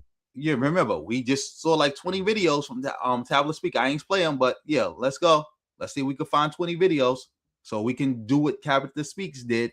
Van rolled up to a luxury car dealership to carry out a burglary in Waukesha, Wisconsin. The group forced open a garage door to enter the dealership. Inside, they pried open a key lock box and located the vehicles associated with the keys. Shortly after, one of the vehicles crashed through a garage door, making way for 8 other vehicles to escape. It is estimated that over $583,000 worth of luxury cars were stolen. including Land Rovers, BMWs, Jaguars, and Porsches. Minutes later, dispatch received a call about several new luxury cars without plates pulling into a gas station in West Allis, Wisconsin. The caller reported seeing 8 young black males and 1 black female, all in black sweatsuits and masks, quickly entering the gas station. Additionally, local law enforcement had been monitoring several car dealership burglaries targeting high-end vehicles throughout southeastern Wisconsin. Oh, that. She's pulling off. Get out! Get out of the car! Get out of the car! Wait, hey! You can't! Hey, stop! On March 26, 2024, a Santa Rosa County, Florida deputy attempts to initiate a traffic stop on a vehicle for speeding, but the female suspect refuses to comply. Stop your vehicle! Stop your vehicle, or I will beat you out! Stop the vehicle! 10-4. We're pulling over now. Combination by Trump Boulevard. Oh, let's go to the next one. You're laughing? I am laughing. You're fucking laughing? Are you gonna come up to me? You're fucking laughing. Are you gonna come up to me? You're smiling? You're smiling? You're fucking smiling, right? Get the fuck out that place. What's wrong with you? What's wrong with you? On April 4, 2023, Broward County, Florida Sheriff's deputies are called to a Motel 6 where a female guest has reportedly been causing problems for days. What's the latest? Crazy lady from yesterday. Which one? The one that was arguing with the fat dude? What room is she at? She on 138. Her daughter just came though. Hopefully her daughter. Okay. Oh. The federal bureau, here I come, baby. Perfect. Now you're going guilty. On February 25, 2024, police responded to a hotel in reference to a subject trying to repo a U-Haul truck. They'll be shocked by what happens next. Left his shop. If there was a problem at 5 o'clock, we just left his shop. 5 o'clock. He said we could come get that. He put that on there just now. So if there was a problem, you would have told us then. He took my $220 and everything. That's a whole different rental. The truck Right, has but nothing to do with me. yeah, I'm just here to recover. They just told me. if the rental, if that is there, Do you have anything saying you're recovering it, or? do you have the paperwork? I can give you the district I'm on- manager. No, that's not the district manager. The district manager lives in Florida, not Texas. That's a Texas number. Yes, I'm on the phone with the lady now over here. So what are you trying to retrieve? He's trying to take all my stuff.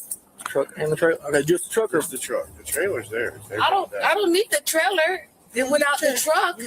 That's what I told him. He hooked the trailer to the truck just now, less than 30 minutes That ago. has nothing to do with the truck. Has nothing to do with me. Exactly. So Do why you have your rental agreement? Why are you I trying just to take it? recover truck.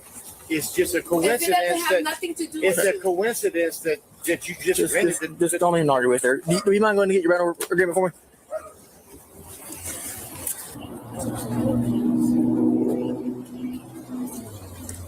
Well, I don't need the U-Haul, but here goes her reservation. He just told me that's an out-of-town truck. I said yes. I made reservations for Broward to bring it back. It's still active. Now I got 2 actives. I picked it up on the 19th, 28th. Look at it real quick. I just picked this one up right here from him. So, yeah, drop off. That one says drop off on the 19th. No. Yeah, just November 19th. Or, I mean, February 19th. When it's No. supposed to be dropped off. It's right here. Look. There's no open contract on that truck. You're not the name. Yes, it is. A woman goes insane at an airport when officers confront her about cutting in front of numerous people in the TSA line. Hold on. Let's go talk. Man, Come on. look, she's gonna want to help. Guys, you know this is talking when I could have been in front already. I did all that. So if everybody got past us, we're not arguing about it. You're not going Listen, through the I just check. want, Miss. For what? Listen. Miss, I am Can I so say lit. something? I want you to Can go I say home, something? Okay, I understand. Oh.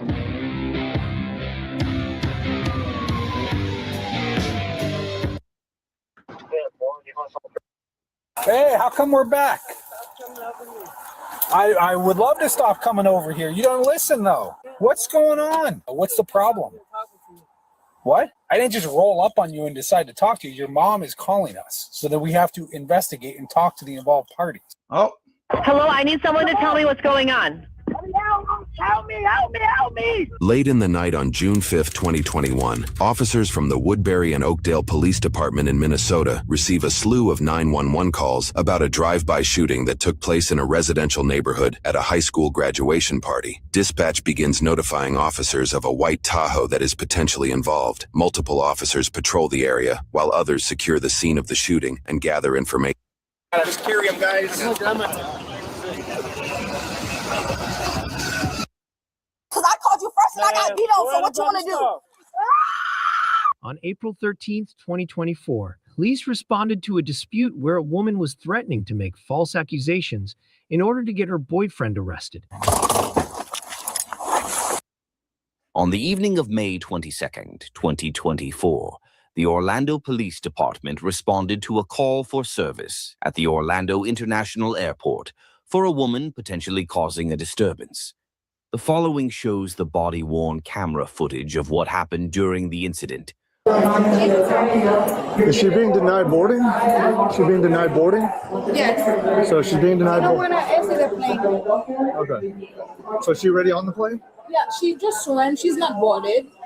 I didn't board her. Is she on the jet bridge or is she on the plane? Somewhere over there with the supervisor. Oh, black immigrant on the police. I'm black. Which one? Yeah. No, that's the supervisor. I hear an accent. Is she over there? Yeah. Do not want to go back on no other plane. I feel freaking 12:20 in the morning. Okay, do you have an ID on you? Because they're not even sure if you are who you say you are. Do you have ID on you? I don't have is a passport. On April 26th, 2024, officers responded to a report of two individuals pulling weapons on each other at an apartment complex. Hey, Ray Sean. Yes, sir. Oh, here we go. Oh, what's up, dog? Just keep your hands up. Keep your hands up. Keep your hands up. Keep your hands up. Keep your hands up. I'm on the phone with the police right now. Nothing gonna happen to you, dog. Just keep your hands up. I hope so, because the world about to end and somebody me. Well, nobody's gonna do that. I hope so, because they... Go to the ground. With my phone? On the ground. All the way to the ground. Just don't reach down to your... Just go to your knees. Where I'm going to jail? Ray Sean, you're not going to jail, bro. Grab it. Want me to get it? No, grab the gun. Please don't me, because I called the police. Okay. And that gun is registered. Clear. And whoever me, this world about to end right now. We're not going to you, bro. No. You understand? No, we... Yeah. They right there. We detaining you. Hey, chill out. Look, you don't wave. My phone's right there. Can I get my phone? Go up there, right? And I tell my manager, Matt, I think his name Matthew or Nathaniel or whatever. I don't know his real name, but you know how they go by. Can I stand up? Like that, but you're hard. You're off with some type of drug. Uh-huh. Everything. Yeah, I don't know what the And you know this.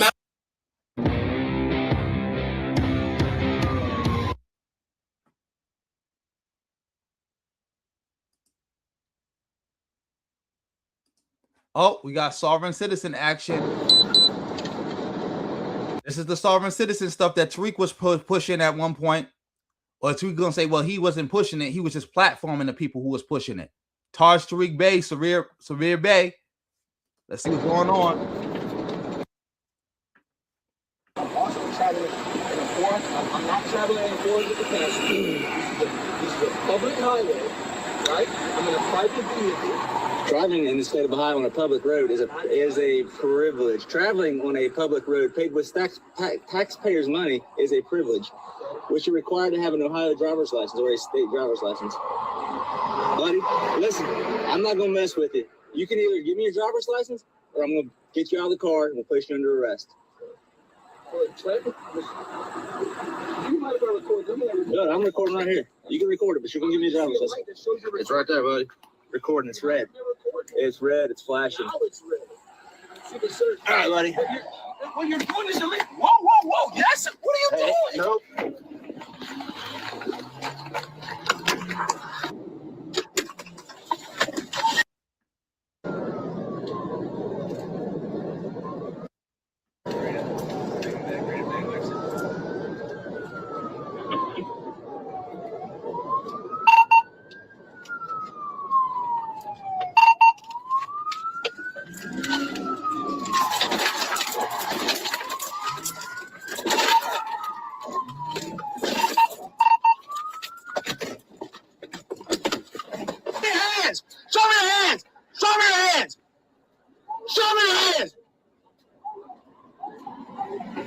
Keep your hands up!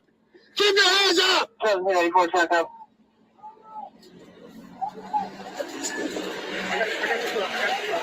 I got you. Keep your hands up! On the ground! On the ground! On the ground! On the ground! On the ground now! On the ground! On the ground! Don't let him kill me! Don't let him kill me! Don't let him kill me! Don't let him kill me! I think it looks scares me. Look. I don't have anything. I don't have anything. I don't have anything. I don't have anything. My hands are free. I'm not doing anything. Don't kill me, bro. Don't kill me. Don't kill me. Don't kill me. Stand up.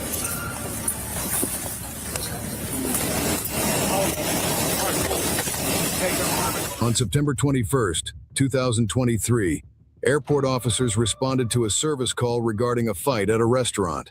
Upon further investigation, it was revealed that the suspect had vandalized multiple businesses, spat on an individual, and struck an elderly woman with a closed fist, resulting in a minor laceration.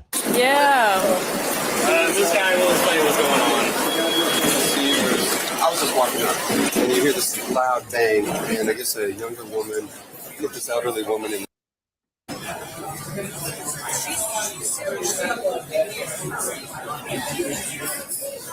mean, it's like your own mama getting hit, you know? It's like, yeah, it makes me sick. Yeah. I would have gone after her, but I was too scared. All right, you give me go ahead and take it for disorderly. All right, I'll take it for disorderly. All right, ma'am, my name is Officer Link with the Airport Police. You should go ahead and stand up. Stand up, please. Ma'am, stand up, put your hands behind your back. Stand up. Oh. It was supposed to be a beautiful Easter morning in 2021. What happened next would never be forgotten for this family. We weren't getting a pulse on these people. We've been tracking this case for the last 2.5 years. After dozens of open records requests and the hiring of an attorney, we finally obtained the records related to this tragic incident and go in depth on the story behind it. 911 calls detail the seriousness behind what took place. April 4, 2021, 10:32:35. Please confirm with the address of your emergency. Yes, there's been a severe car accident on Highway 42. Asked all of them, did you see what happened? Or are you just hearing a video? Yeah, doing their commentary and shit. Got witnesses over here. Okay. So we'll need to start talking to them. Okay. Officers begin questioning witnesses to hopefully figure out exactly what happened. Please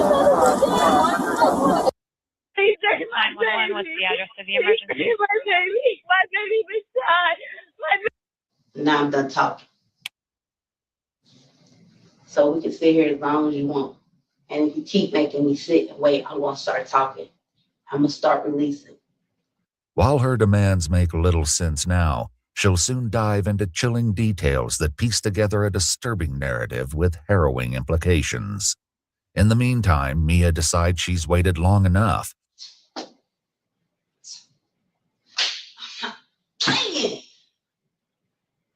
I'm not playing. Because that demon was in my house. And that's why I could not sleep. And that's why I was fighting. And I've been fighting for my life.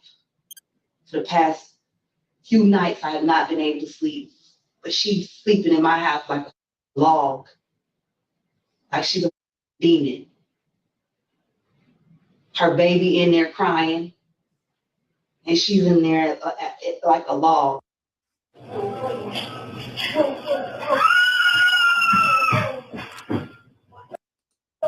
Did she say anything to you? No, she just poured.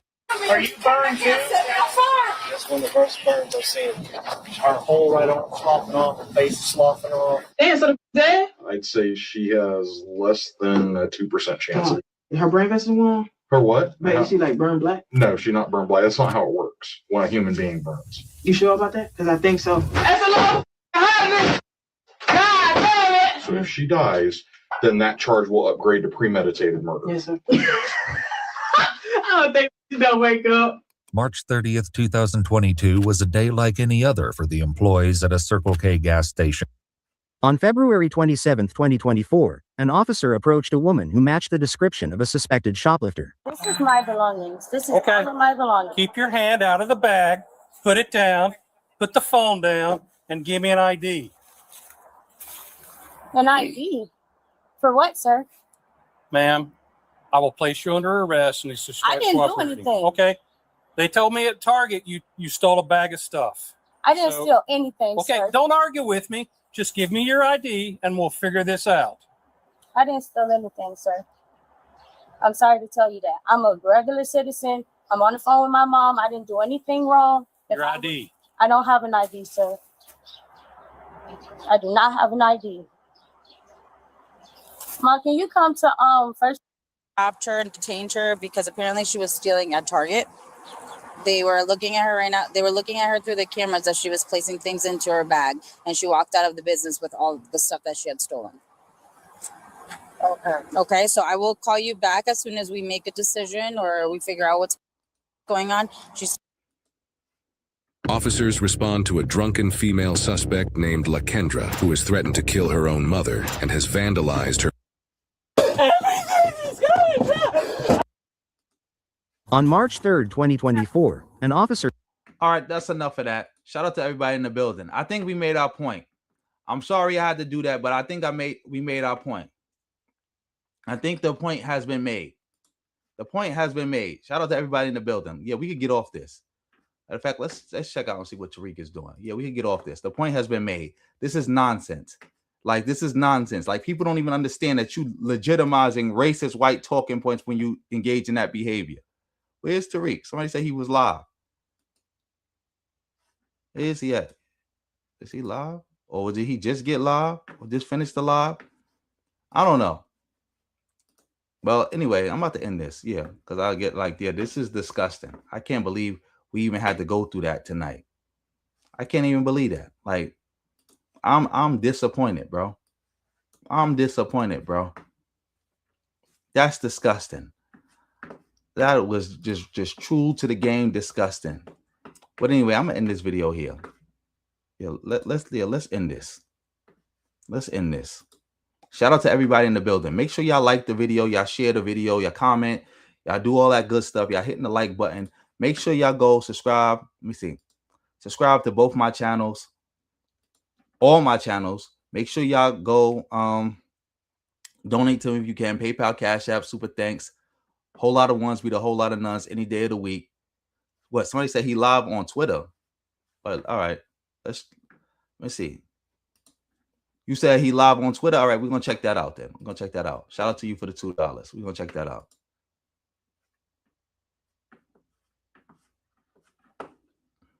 We're gonna check that out. Let's see where he at. Try to get to his name. Let's share. Here we go. Let's see. Let's see. Let me listen anonymously. Oh, matter of fact, I'm listening unanonymously.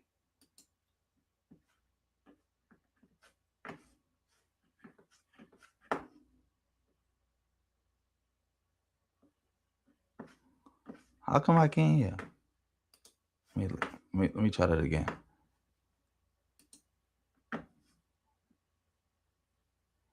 Maybe I should listen to it anonymously.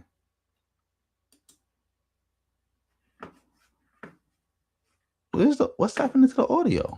Why no audio?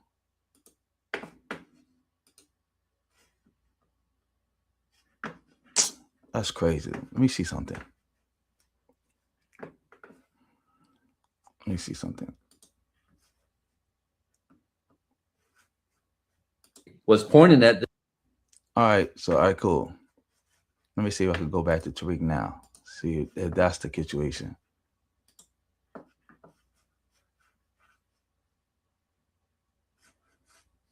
They said I'm already in the space. What the fuck?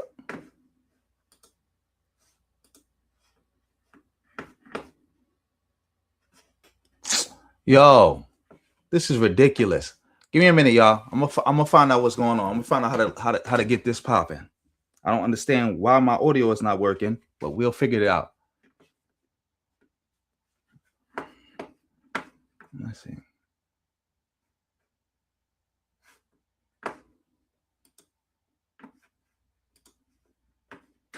Yeah, let me get off this real quick. Let me go back to this. Let me start this over.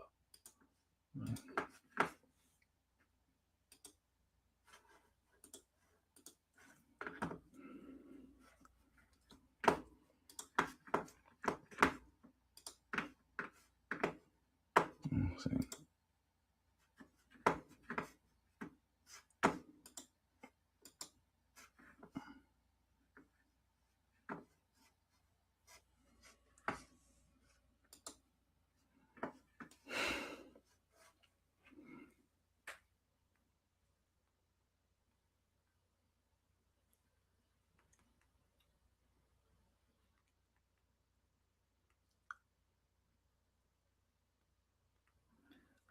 Here, a 20.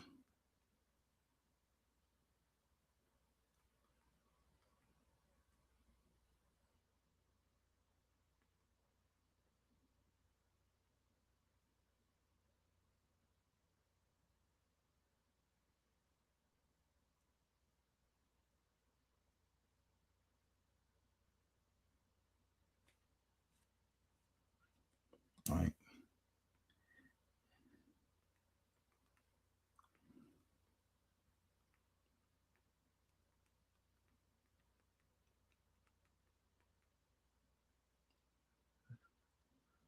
Listen in. That's crazy.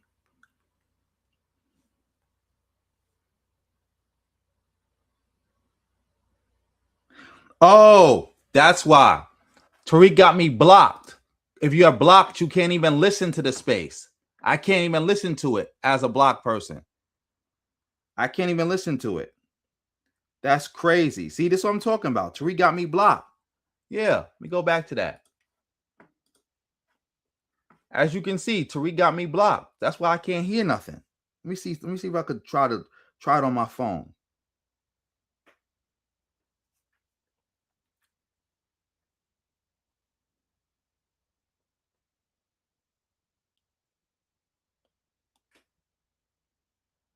Yep, I can't join it because I'm blocked.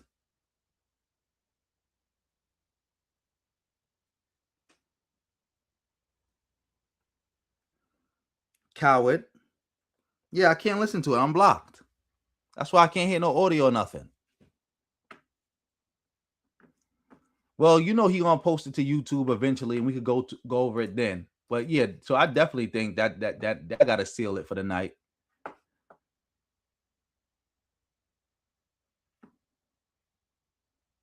Wait, WT, you said you could hear it? You said you could hear it? Because I can't. I can't. Yep. They say I can't listen to it because he got me blocked.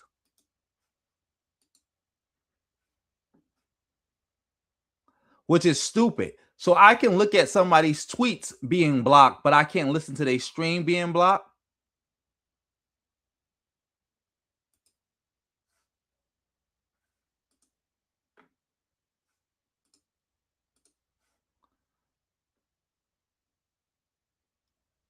All right, let me see if I could sign in somewhere else and listen to it. I think I guess I gotta make a fake account. What they call them fake accounts? Finsters? I gotta make one then. But yeah, we can end this here. We can get off this now. We can definitely get off this now. Oh my goodness. But yeah, we could probably get off this now. So yeah, let me do the shout outs. Make sure y'all like the stream, family. Thank you everybody for rocking with me. Dag, it's about to be 2:30 in the morning. This was late. But shout out to Romario for the 10. Shout out to the Romario for the 2. Shout out to Milton for the 10. Shout out to Brandon for the 2. Whole lot of ones beat a whole lot of nuns any day of the week. Shout out to the Visionary for being a member for 1 month. Much appreciated for all the support. Shout out to Carlette for the 10. Shout out to Emma for becoming a member on her own tonight. Thank you. Much appreciated. Shout out to Carlette for donating 5 memberships. Family of Carlette donated you a membership. Make sure you thank her and make sure you keep it going. Whether you raise it or drop it, keep it going. Shout out to the Visionary for $1.99. Shout out to Actual Treasure for the gifts. Much appreciated for the gifts. Shout out to That's Amazing for the 5. Shout out to the Visionary for the $1.99. Shout out to AKW Beats for the gift. Shout out to Flame for the 5. Shout out to the Visionary for the $1.99. Shout out to That's Amazing for the 5. Shout out to the Visionary for the $1.99. Shout out to That's Amazing for the 5. Shout out to That's Amazing for another 5. Shout out to Black Adam for a 5. Shout out to That's Amazing for the 2. Let's see some of these gifts. Shout out to the Visionary for sending 2 gifts. Let me see. I see 2 gifts so far. I see a 3rd gift. Shout out to That's Amazing for sending a gift also. Thank you. That's amazing. Thank you, that Visionary. I did a lot of supporting tonight. Thank you so much. Much appreciated. Much appreciated. Whole lot of ones beat a whole lot of nuns any day of the week. And thank you for all the support you've been giving. I appreciate every penny. I appreciate all the support that everybody has given. By viewing the channel, that's support. By dropping a comment, that's support. By liking the video, that's support. By sharing it, that's support. By hitting that reaction heart, that's support. I accept all support. Thank you for all the support. Much appreciated. For the fire emojis, I just appreciate it so much. Y'all don't even know. Yeah, you sent 3 gifts, the Visionary. Shout out to you for that. Shout out to you for the 3 gifts and the fire emojis. Let me see. That's amazing. Let me see. 1, 2, 3, 4, 5. Thank you. Thank you. Thank you. Much appreciated. Let me see. The Visionary, who also gave multiple times tonight. Yeah, you became a member. You've been a member for 1 month today. Thank you. Let me see. 1, 2, 3, 4. 4. Whole lot of ones beat a whole lot of nuns. Oh, shout out to the Boogeyman for the $4.99. He just came through with a $4.99. Much appreciated, bro. Much appreciated. I think you gave twice tonight. I think this make twice. I don't know. No, it only make once. But thank you. Thank you. Much appreciated. Much appreciated. Whole lot of ones beat a whole lot of nuns any day of the week. And again, I just appreciate all the support. I want everybody to know that. No support too small for me to shout you out. No support too small. Thank you. But anyway, let me see something. Yeah, I think I could end it here. Shout out to everybody for all the support that was given. Let me see. I think I saw somebody else come in the building. Let me see.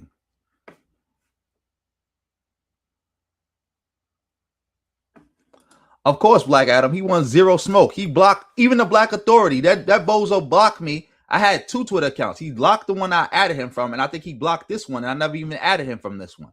He's a dweeb.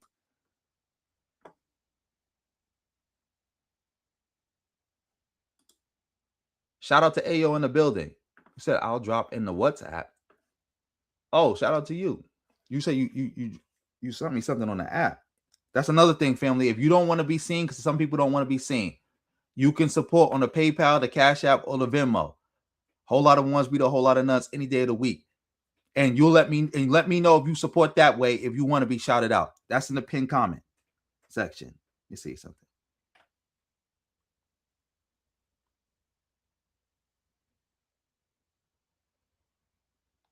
Let me see something.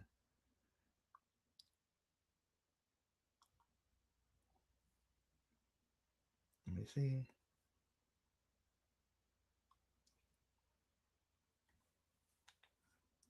Let me see.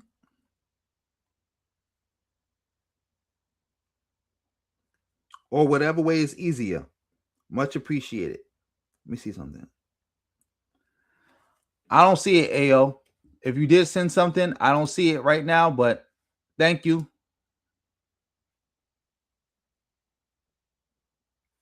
Oh, you said no, it didn't let you send it. Your transactions is blocked. That's fine. You know, like if you can find a way to send it later on, maybe it might be better or easier to send it through the Cash App, the Venmo, or the PayPal. But either way, even if you can't send anything, much appreciated just for tuning in and just dropping a comment. Like I said, all support is good support. Thank you, everybody.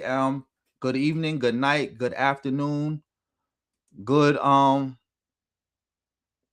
wherever you at or whenever you watch this. You know, peace. Oh, you say you're gonna drop something on the Cash App? I'll be waiting. Thank you. Much appreciated.